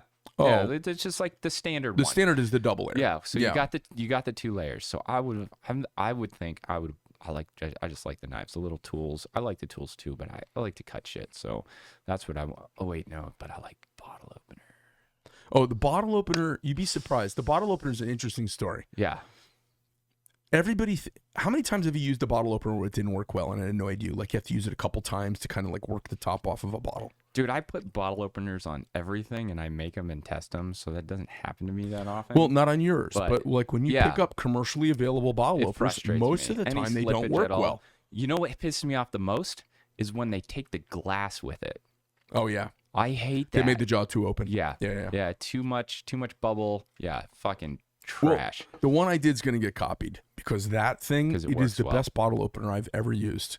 And I gave it to a bartender. Why are we? Where are our long necks? Let's pop a top right now. That's a whole nother podcast. That's fine. The Pop a Top the podcast. Pop a Topper. The top of Popper Top. So you come out to Arizona bring in a pretty stack regularly. of knives and a stack of beer, and we'll go through it on a podcast one day. And we'll test every single one and make sure they work. They do that with like on YouTube. They do like all these scissor competitions. You know, Uh-huh. like all the guys they use the multi-tooth scissors. Like, Yeah. all right, today we're going to cut through 8 layers of paper. We'll see how far we can get until. And have you ever watched any of those? No. Oh, they geek the fuck Do they? out on some little nuance, and I love it because Yeah. like there's a thing to be like.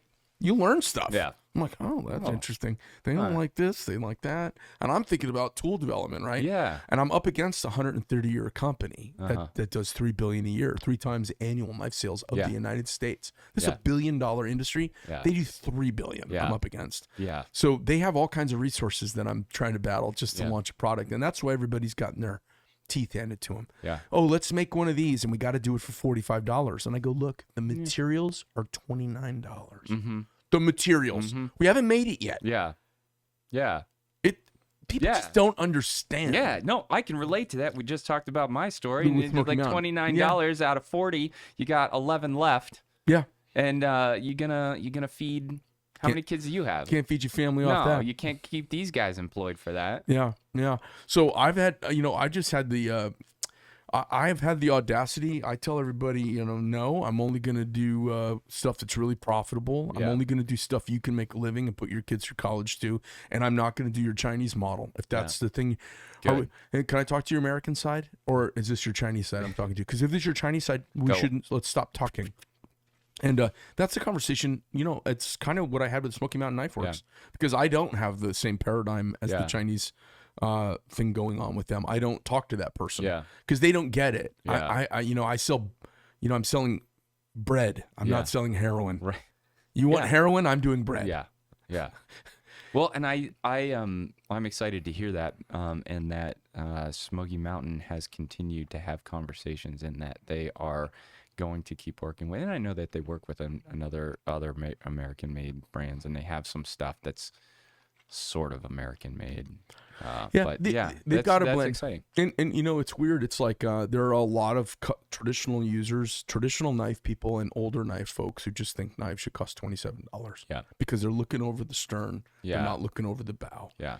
I look over the bow. I'm like, hey, listen, what's more useful to you? Of course, your phone is more useful, and you don't mind spending $1,500 for that or $1,000 for that. Mm-hmm.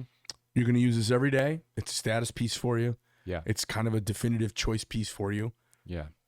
How much should it be? Yeah. What if your phone was $35? Would that be the one you want? Would you buy it? It couldn't be No. good. Yeah. Okay, well, it's the same thing. That's the model I've been. So my wife and I have been looking at, because we start with these with babies. We start with people who have never held a hammer, and then like, I want to do this. So you'll have a 16-year-old turn to their mom and dad, and they'll be like, "Can I do this?" And they look at me, and they're like, "We don't know what the fuck we're doing." So they'll write me, and I'll walk them through it. And what we try to do is, I've been trying to source an anvil kit, a forge Like a kit, package. that competes with the price of a video game system. So we're talking the console controller, game, whatever it takes for you to get that home and base play one fucking game. So you're in that sort of like $600-800, maybe even $900 range. If you can get that anvil on a stand, or it's a stake anvil that goes into a stump and they have to source their own stump, and you got two size hammers and one pair of tongs, or 3 pair of tongs, and a forge that operates at least, a 4 to 6 inch piece of bar stock. Because these people they want to make a knife. Let them get out there, let them fuck around, let them get off the internet, let them get off of games, let them do something. You had said something earlier, and I did want to talk about this, because what I do is not just for that. I also really like people. Right. So I can make high-end stuff, and I can make really fancy swords, and I do that. But I also really like people.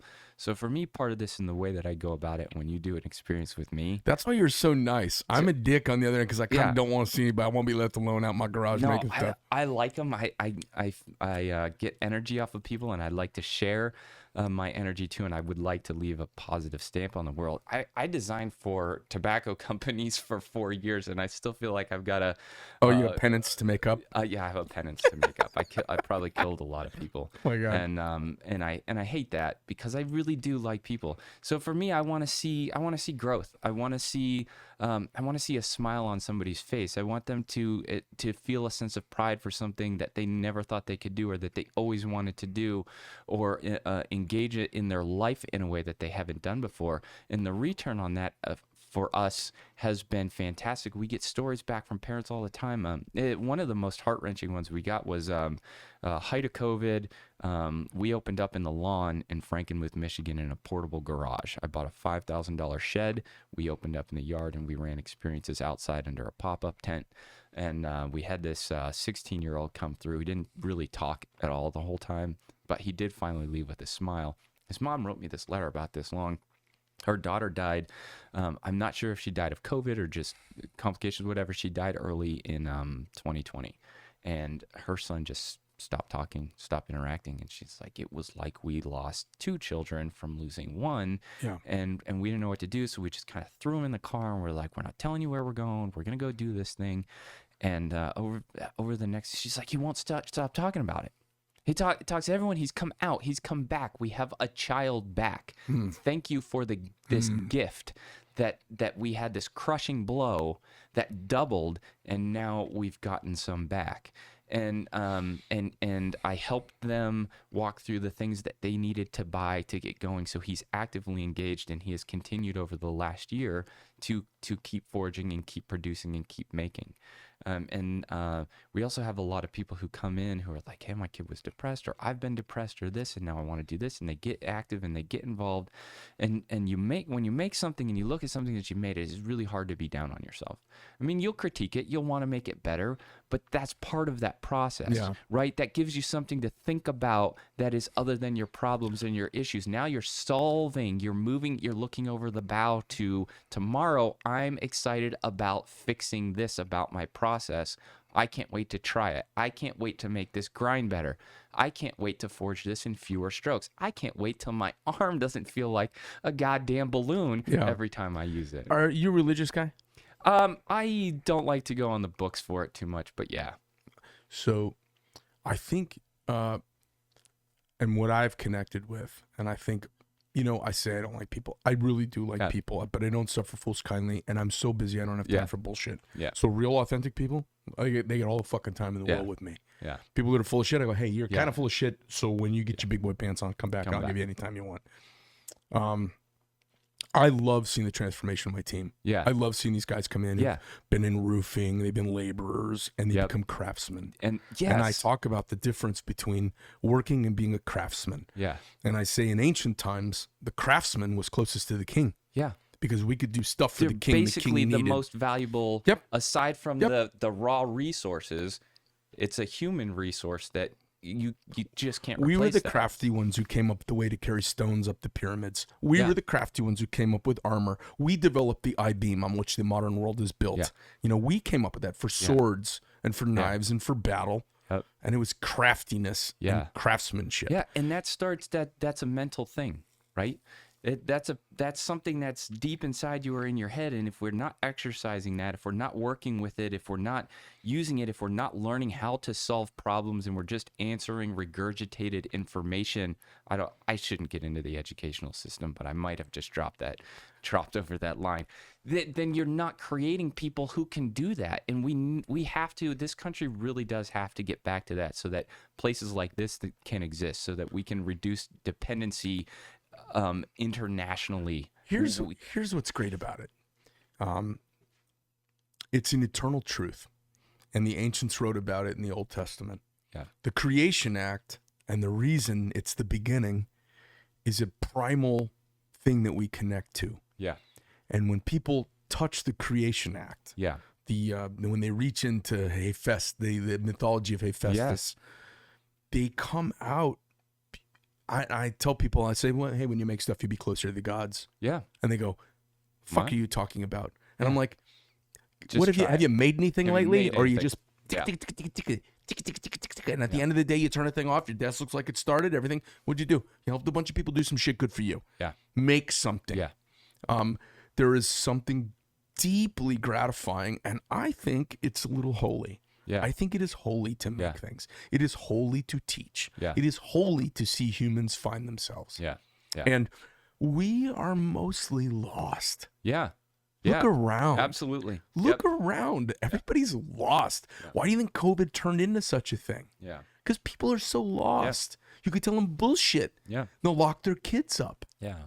Yeah, if it shows on one of the main 3 news channels, and that's I would there have it never is. believed that. Yeah, yeah, You know, that only can happen devoid of rationality yeah, by people who are ungrounded. yeah, Because the more grounded you are, the less afraid you are. yeah.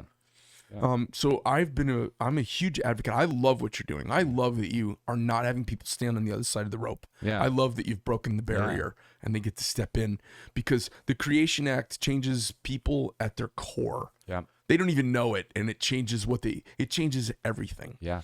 And I think when people get in touch with their core, I think it's the infectious part of freedom. Yeah.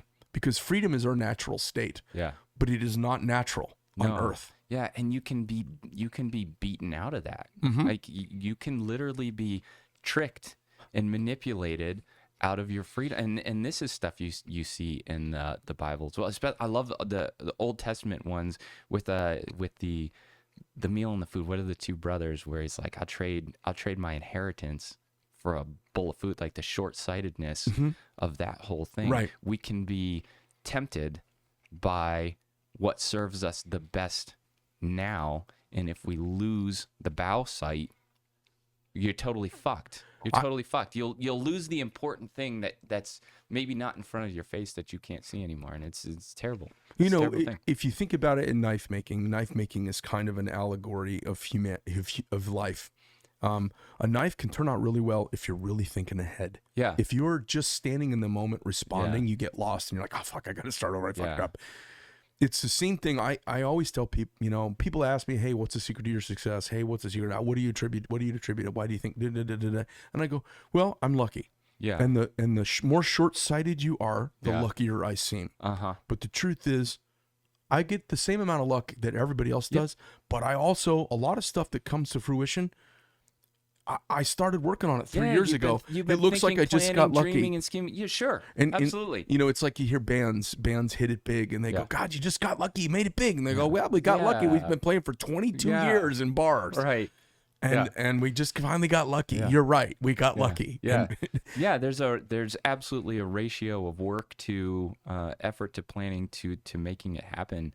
And if you just like if you ever make anything, if you ever try to make a business, you find that out. Like that's a reality that smacks you in the face every day. Yeah. And that's it's one of the things I try to impress upon my crew, and one of the things I'll be talking when I get back to them is the importance of, and I'm sure that you could reiterate this, but the importance of everyone back there in the shop, as long as they're doing their stuff, right? They're trained, they can move it forward. You can move the business forward. You can grow this place. You can create a better future for everyone here when you can continue to do that. Yeah. And if you can't do that, this all crumbles and it stagnates. Because even if you stay exactly the same, like if you're profitable now and you stay the same, the rest of the world moves. Right. So at some point, like you consider between 1970 or 1980 and now a 40% increase in life expenses, but a lot of the income levels haven't changed. I mean, just in that time period, or even 10 years of that, 10% of that, a 10% increase, and you've stayed the same, you're fucked. Right.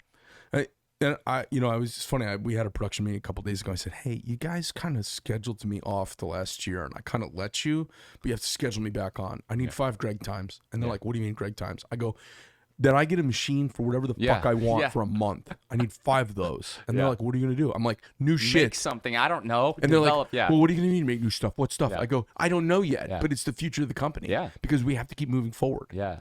I don't go anywhere without a sketchbook. It's right in your parking lot right now. My documentable brain's there, and I'll put anything in there.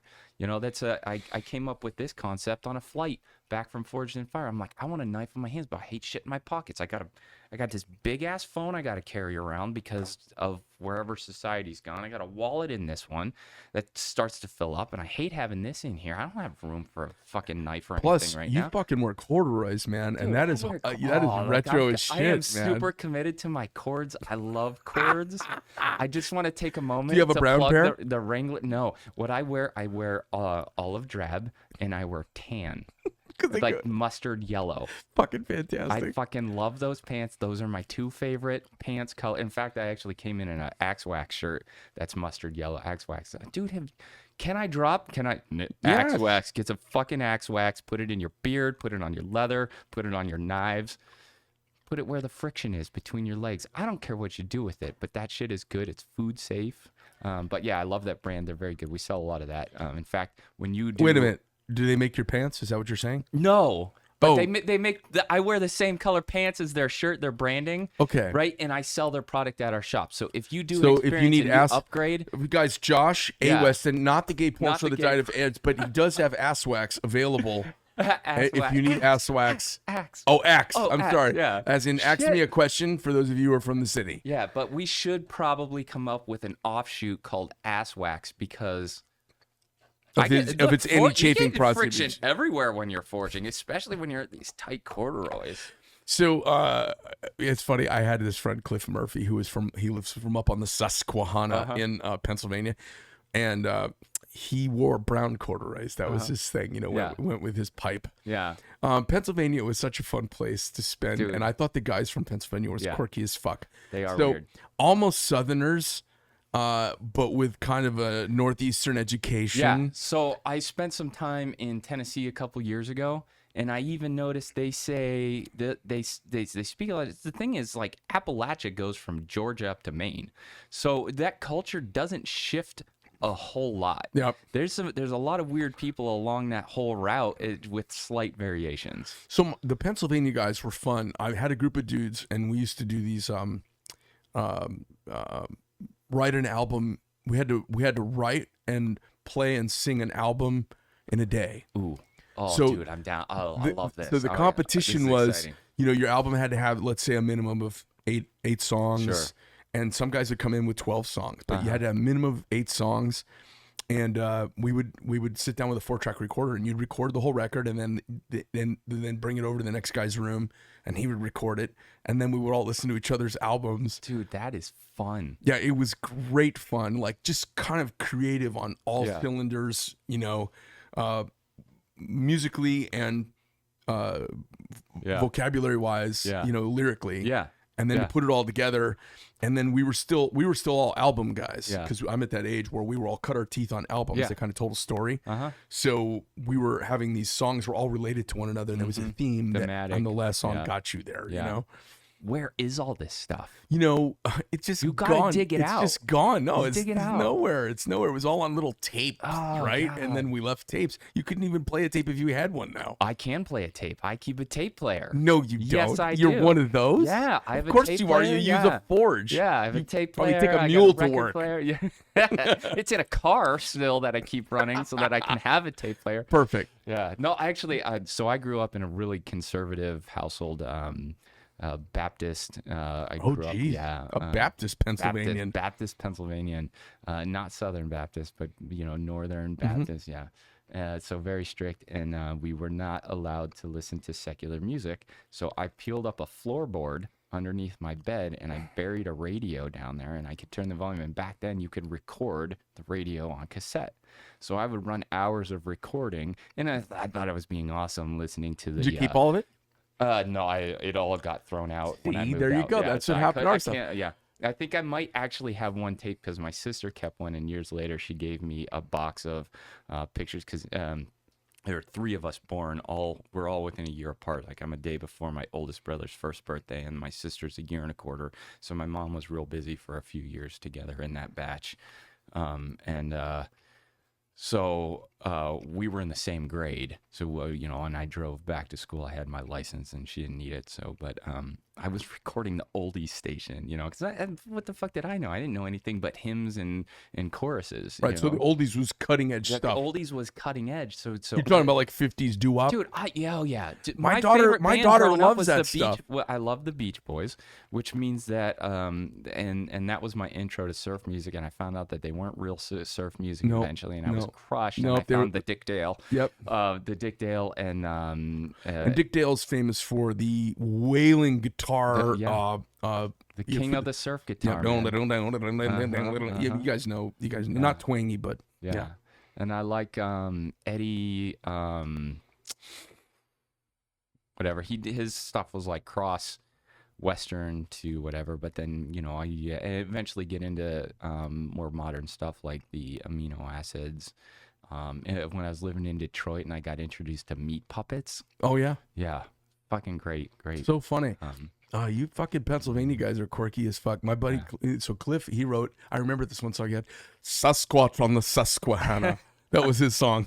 Sasquatch on the sex. So when you have a day to record an album, you get some weird shit. You get weird shit because you don't have time to think about it. Right. You'd be talking about your, like a whole song about your sneakers. And it turns out some of them are super funny. And then, we see each other a year later. We're still like humming that thing about sneakers, I have a IGT video on my Instagram where I got stuck in my camper in the winter last year in Michigan. And it was fucking cold. I had run out of propane, so all I had was a little electric heater, but it wasn't on all night.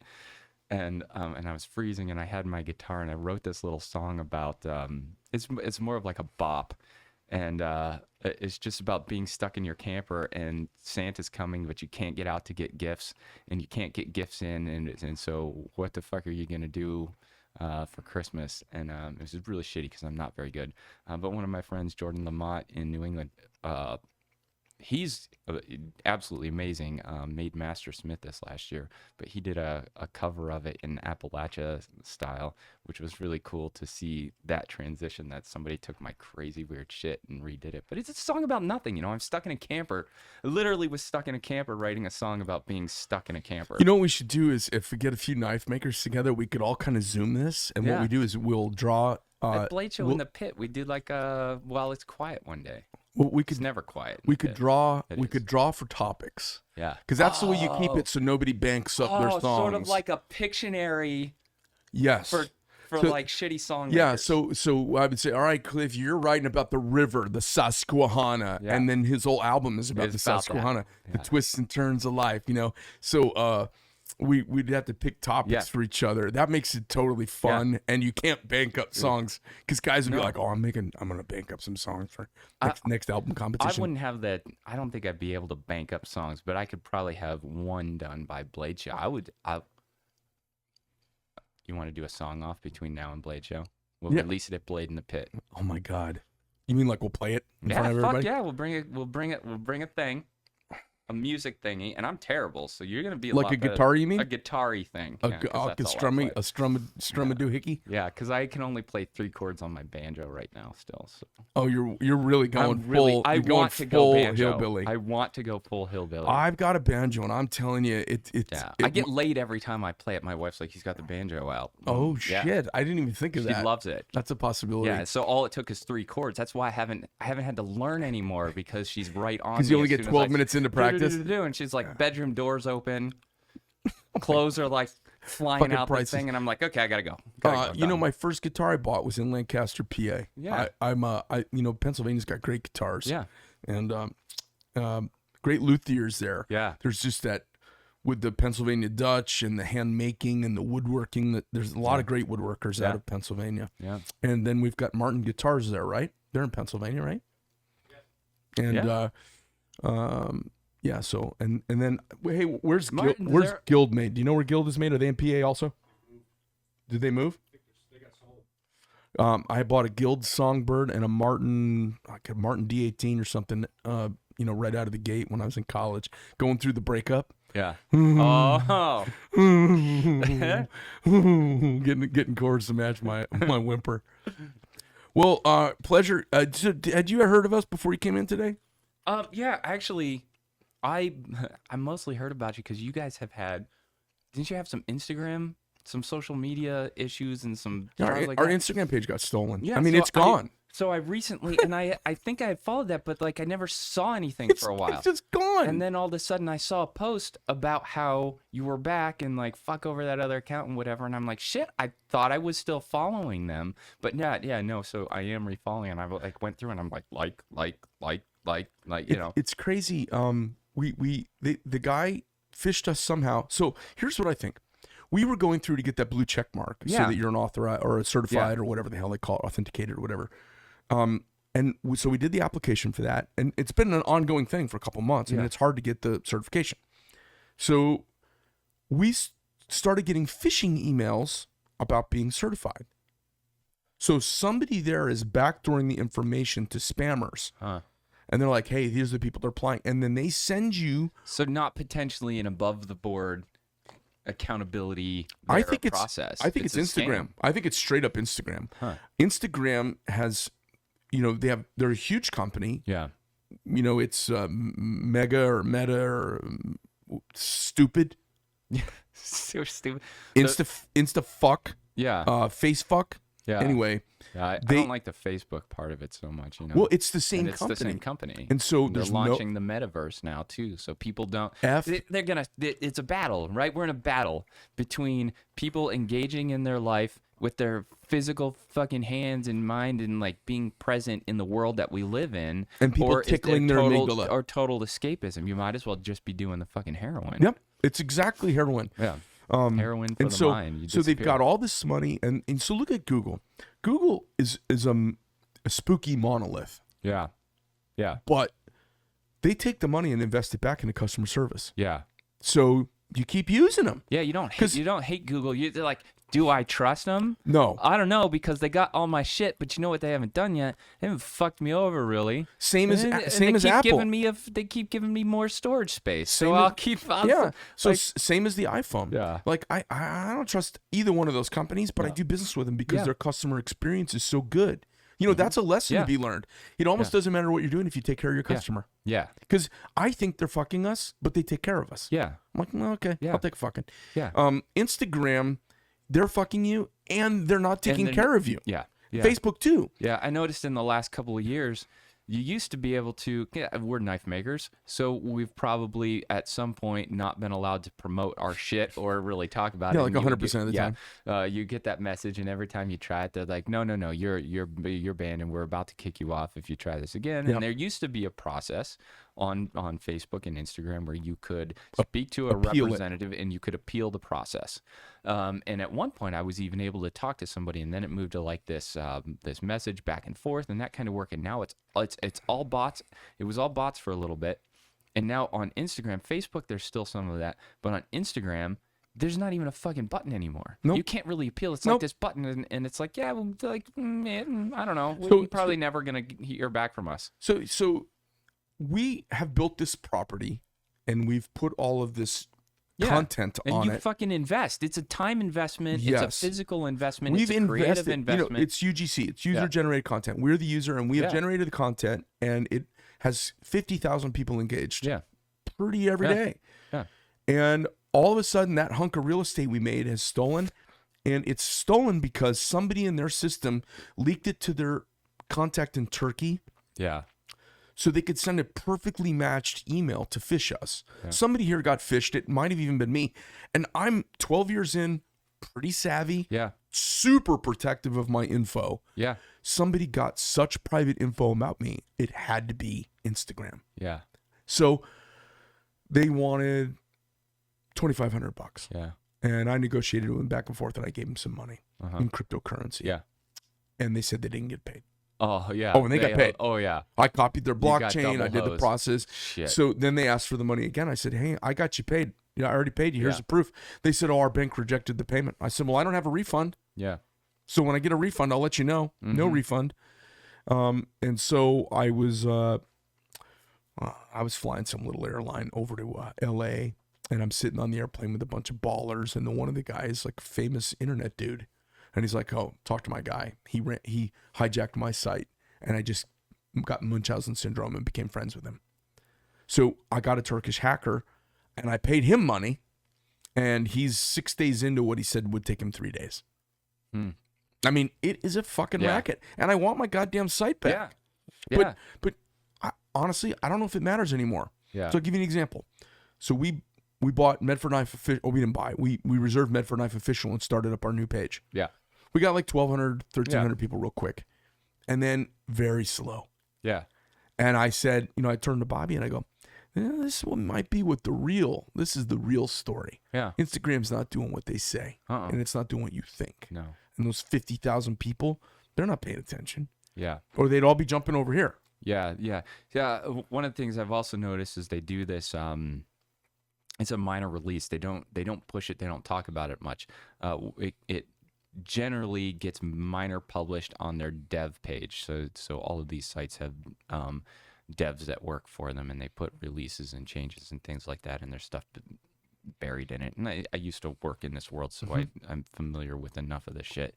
And then what they do is their main influencers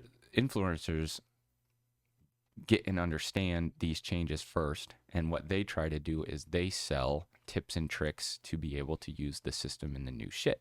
So if you aren't using the new thing, and I think it was like 6 months ago, they sent out a new release, because Instagram used to just be a feed with pictures. And then it was like you could have 3 pictures or 5 pictures, and then you had video that you could add on your thing. And then they're like, well, the videos, people want to do bigger videos, we'll do this IGTV thing. And then they did stories because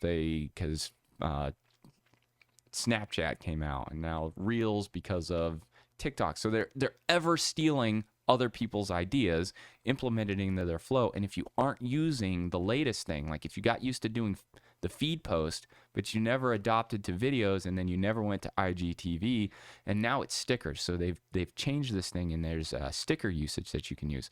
And if you aren't applying the stickers to your stories and also your reels, which you got to concentrate on reels more than IGTV, they're not going to push it. Now, also the way that you use hashtags affects this as well. So you feel the effects of what shadow bans. So let's say, for me, I'm a Forge and Fire person. So I used to tag everything with hashtag Josh Weston so that I could follow that tag and people could look at everything with my name on it, and then hashtag Forged and Fire because that's got a big audience. One of the things they did in this latest release is if you use a frequent hashtag, you will get dropped. Yeah, you're going way fucking down. So you can't use in like a 30, 60-day period. If you use that hashtag more than 3 times, your account is going to get notched lower and lower. Yeah. And it's done. I can understand how they want people to get a little bit more creative. Otherwise, hashtags get super bloated, and then content gets lost when, there's 1.2 million hashtags out there for the word, soup, or probably billions for that. Right. So they have to shake it up and get people creative with that word choices as well. But they do report some of this shit out there, but they bury it under layers of, and then it's like then they serve you this ad of, oh, hey, I'm business owner, blah, blah, blah, and I have this success, and I've grown all these social media accounts, and if you pay to take my course, I'll let you know how to use the latest Instagram shit. So once again, even if that's not total back-endy, it's still a taking advantage of and making sure that there are stopgaps for making money along the way. And it's convoluted, and it's not what we're sold on as users as how we're going to be able to use the software and what we expect. I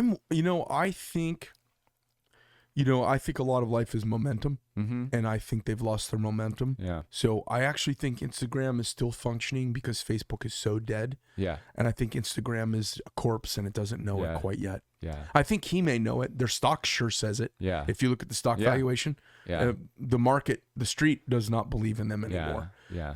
And I think what's going to happen is this very diffuse multiple platform kind of reality where nobody can shut you down. Because I think we're all tired of being in a pigeonholed and reliant. I don't think we'll let an Instagram happen again.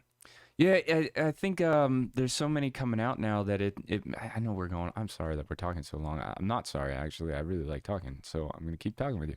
But I know you tried to wrap it up, so I didn't try to wrap it up at all, man. Oh, no. Okay, cool. Sweet. One of the things I find interesting with that whole shit is now as these new things like TikTok pops out, has a boom, and TikTok's already cratered. They're curved down too. Right. And you said customer service. This is a big word. We've forgotten customer service. And that's the thing that TikTok did is like, oh, wait a second. All of a sudden we have to be, it was the Wild West at first. You could post whatever the fuck you wanted on TikTok. And now they're reining it in and they're going after various knife makers and anyone who doesn't hold up to their political ideation is going to get blocked or banned. And I had a guy that just worked for me this weekend. He had 300,000 followers on TikTok. Lost all of his, they're like, you're a weapons maker. You're out. He lost all his videos, all his content, which was there because with TikTok, you can either choose to download it or just go to the thing. And he was just going to the thing. Why would you not trust it? Why would you not be there? You created an account. You're doing a thing. A lot of these knives weren't listed in the weapons ban just until recently. I actually found out Instagram and Facebook added non-culinary knives is now so you can promote and push culinary. So you know what you need to come up with? Lip-full pocket chef's knife. You know, pocket chef's knife. Promote the shit out of that. I'm just not going to do their dance. Yeah. So I'm I got this second guy that I've given some money to, and he's not extorting me. Yeah. So I'll see if he can come through for me. I hope it works out. These guys, they're just stealing property. And then they're like, hey, I'm not a bad guy. This is just what I do for a living. And I'm like, hey, motherfucker, Allah is waiting for you. You're a thieving motherfucker. Yeah. No virgins. I'm like, how much money do you need, you motherfucker? And you know, the problem is this would all be solvable. I could solve the stealing of Instagram websites in a week with a 10-man crew paid for by Instagram. A 10-man crew, we could solve this. I wouldn't kill anybody. Yeah. I would come up with a simple form for verifying yourself. Yeah. Here's the problem. They stole they went in and they changed the email. Yeah. So we can't even, there's nothing we can do. So they won't even revert back to the old email because you have to go in and verify who you are. Mm-hmm. Yeah. I'm like, and you can't without it. And then that's why two-factor verifications come up with phones and the companies that are using it. And if you aren't applying two-factor verification when it exists so that you get a ping on your phone, it was the only get an account and do it. It was the only account we didn't have it on. Yeah. And you know why we didn't have it? Because they were sending me emails all the yeah. times asking me to do it, and I could never tell which ones were real. Yeah. And I was like, yeah, it's a fucking racket. And then you go to do it, and they send you emails and ask your information. I'm like, I don't want to give out my information. That's why we didn't have two-factor authentication. Yeah.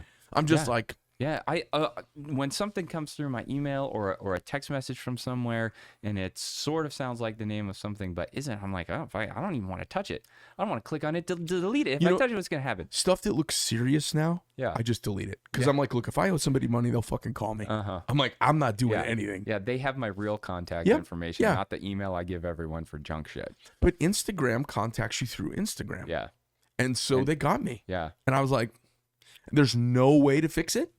I did the facial recognition thing. Well, when they lock you out of your account because someone steals your account, you can't reach out to them from your account.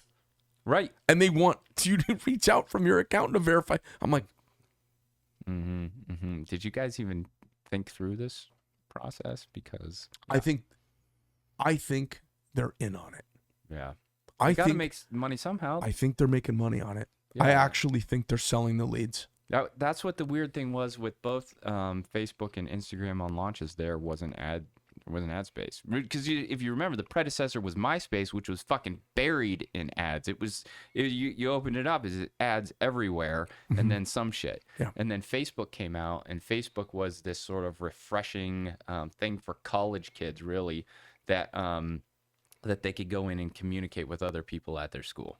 And there wasn't any of that ad bullshit. And it was just like, you talk to your friends and that kind of like, that was great. That grew up a little bit more as people, that generation started getting out of college and heading into adult life. And then they launched fucking games, and then all the 45-year-old housewives and 55-year-old housewives. That was a target audience. It's the heyday it's of that. I now. actually made so many fucking Facebook games for people like Schick Razor Blades and Burt's Bees and stuff like that. Yeah. It's turned into an older people thing now, which means that's right before it dies. That's what right happens. Before it dies. Yeah. So I actually think Facebook is 100% dead right now. And I still think there's some revenue being made just because there's so many people there. Yeah. I think Instagram is 1 foot in the grave, and it may be fully just standing in the grave yelling right now. Yeah. And they know that. That's why the metaverse is launching, and I think that's why they don't even care that much, because they're going to launch this new thing. And but here's the thing: I don't think anybody's getting on it. I don't know. I know I'm not getting on it because I'm going to be working in my garage. Yeah. And I'm going to be forging knives with people. So. And I know I'm not getting on it because their last platform screwed me over. So what the fuck do I want to do with it? Yeah. And I don't want anything called metaverse. Yeah. Have you guys played with TikTok? I've started to play with it. I won't do anything with TikTok. It's Chinese. Yeah. I won't do anything with that. I fought it for a while, and I kind of was like, I don't know what I'm going to do. But there's so many cosplayers on it. So for me, like the Dragon Forge experience and all that jazz, it's like, where am I going to go without Instagram? What do I do? Well, I can't fucking buy ads anywhere. So I can buy Google ads still. They don't care. They don't give a fuck. But Google's changed too. Google ads aren't the same as they were. You promote and you pay for a push on your business profile. It's all about page ranking. You know what I'm doing is I've built putting our content on our pages organically. So for my ASK knife and for my Medford knife page, we have a blog page there, and that's where we're putting all our social media now. Yeah. And then we're using everything else to direct. Yeah. Go to our page. Yeah. Go to our page. Not to talk sort of, I mean, they're fixed blades, so it doesn't That's okay, matter. I don't care. Montana Knife Company, if you look at what they've done recently with theirs and the growth that that Josh Smith and them have had over the last year or so, it's another phenomenal American success story in knives. And you know how they have to do it? Have to do it all organically as well. Yeah. You know, That's I've what never had a successful paid promotion. Everything's been gone. So everything I've been able to grow for has been fighting tooth and nail to maintain it. And I've fucking plateaued. You know, you grow 20,000 followers in 5 years and you fucking die out and you're like, what the hell? I mean, my wife, my marketing guy's like, what the hell is going on? How do we, he's always like, how do we get you more famous? I'm like, you don't just, I don't know, like let's work on the business. And then I'm too busy right now. I think work on the business is the answer. You know, we are sold out the rest of this year and most of next year. Yeah. Just completely sold out. Like I could shut off the front of the building. Yeah. Now don't.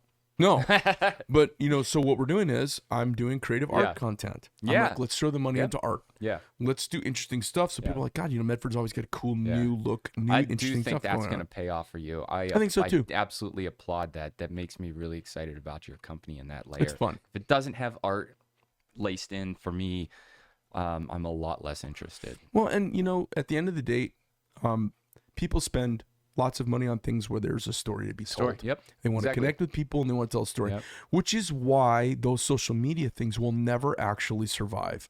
They won't for the long run, because for the long run, humans want the story. You know, I don't connect with any of those little 10-second videos. Now, I got to tell you, one of my guilty pleasures is to get on Instagram. Let's say I want to watch hot chicks jumping up in the air and changing clothes. I can do that for half an hour. I'm like, that's crazy. Boom. Or let's say I want to watch guys restoring Louis Vuitton handbags. I've geeked out on. I watch that all the time. I can't stop watching them.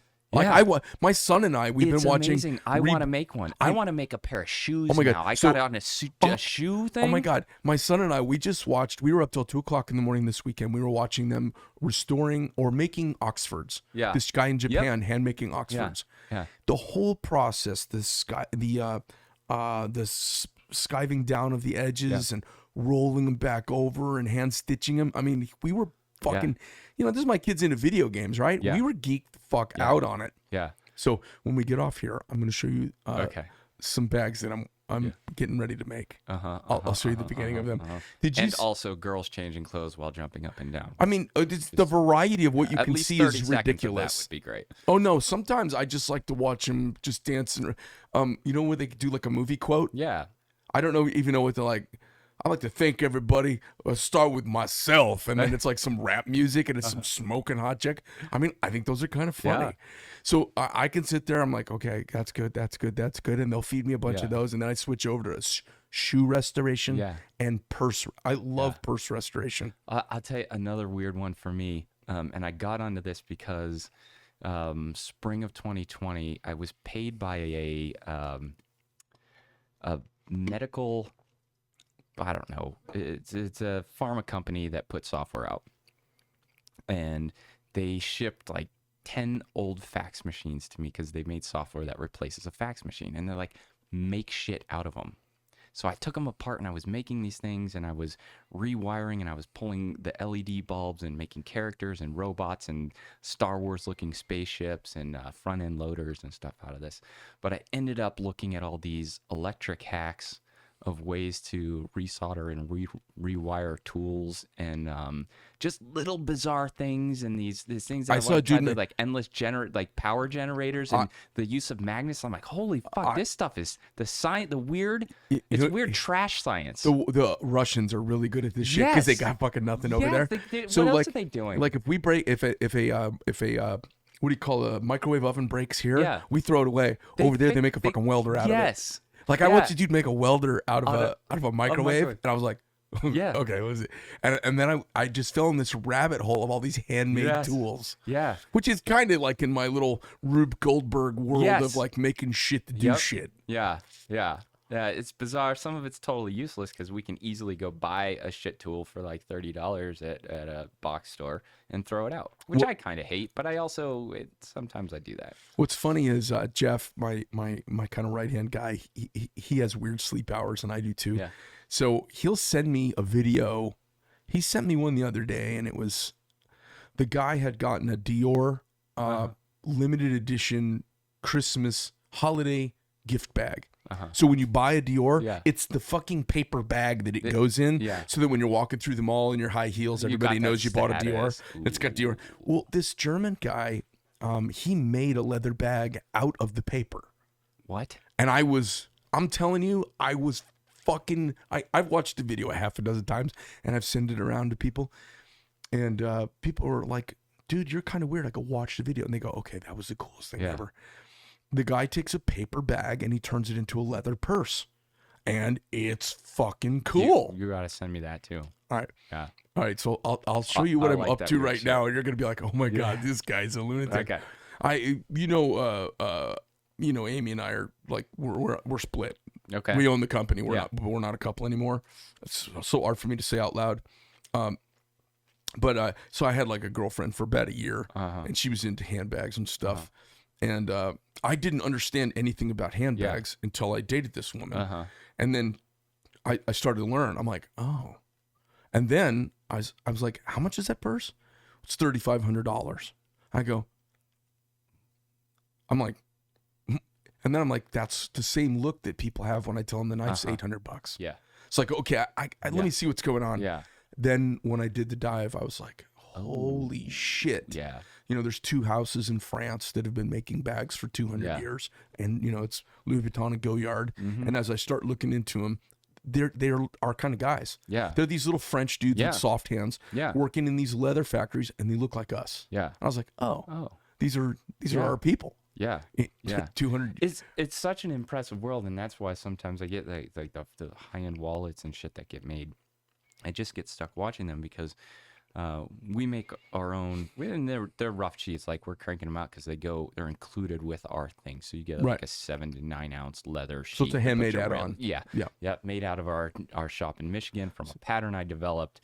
And so you can't skive it and hand stitch it. Yeah, well, we do some skiving, and we don't hand stitch because it takes too long. Right. But I did buy a leather machine, and we use that, and it works great. We get our shit from Tandy. Tandy's been real great with us. There's one in Detroit that they keep us running, and thank God for that company and them. I love Tandy leather too. Yeah, they were kind of they weren't real busy during COVID, and they were actually closed. That shop was particularly closed down, and I walked in and I'm like, I'm gonna need a shitload of leather every month, and boom, great. Can't say enough about David that runs that shop if Tandy ever listens to this. But it's so hard to work with this stuff and not leave marks in it.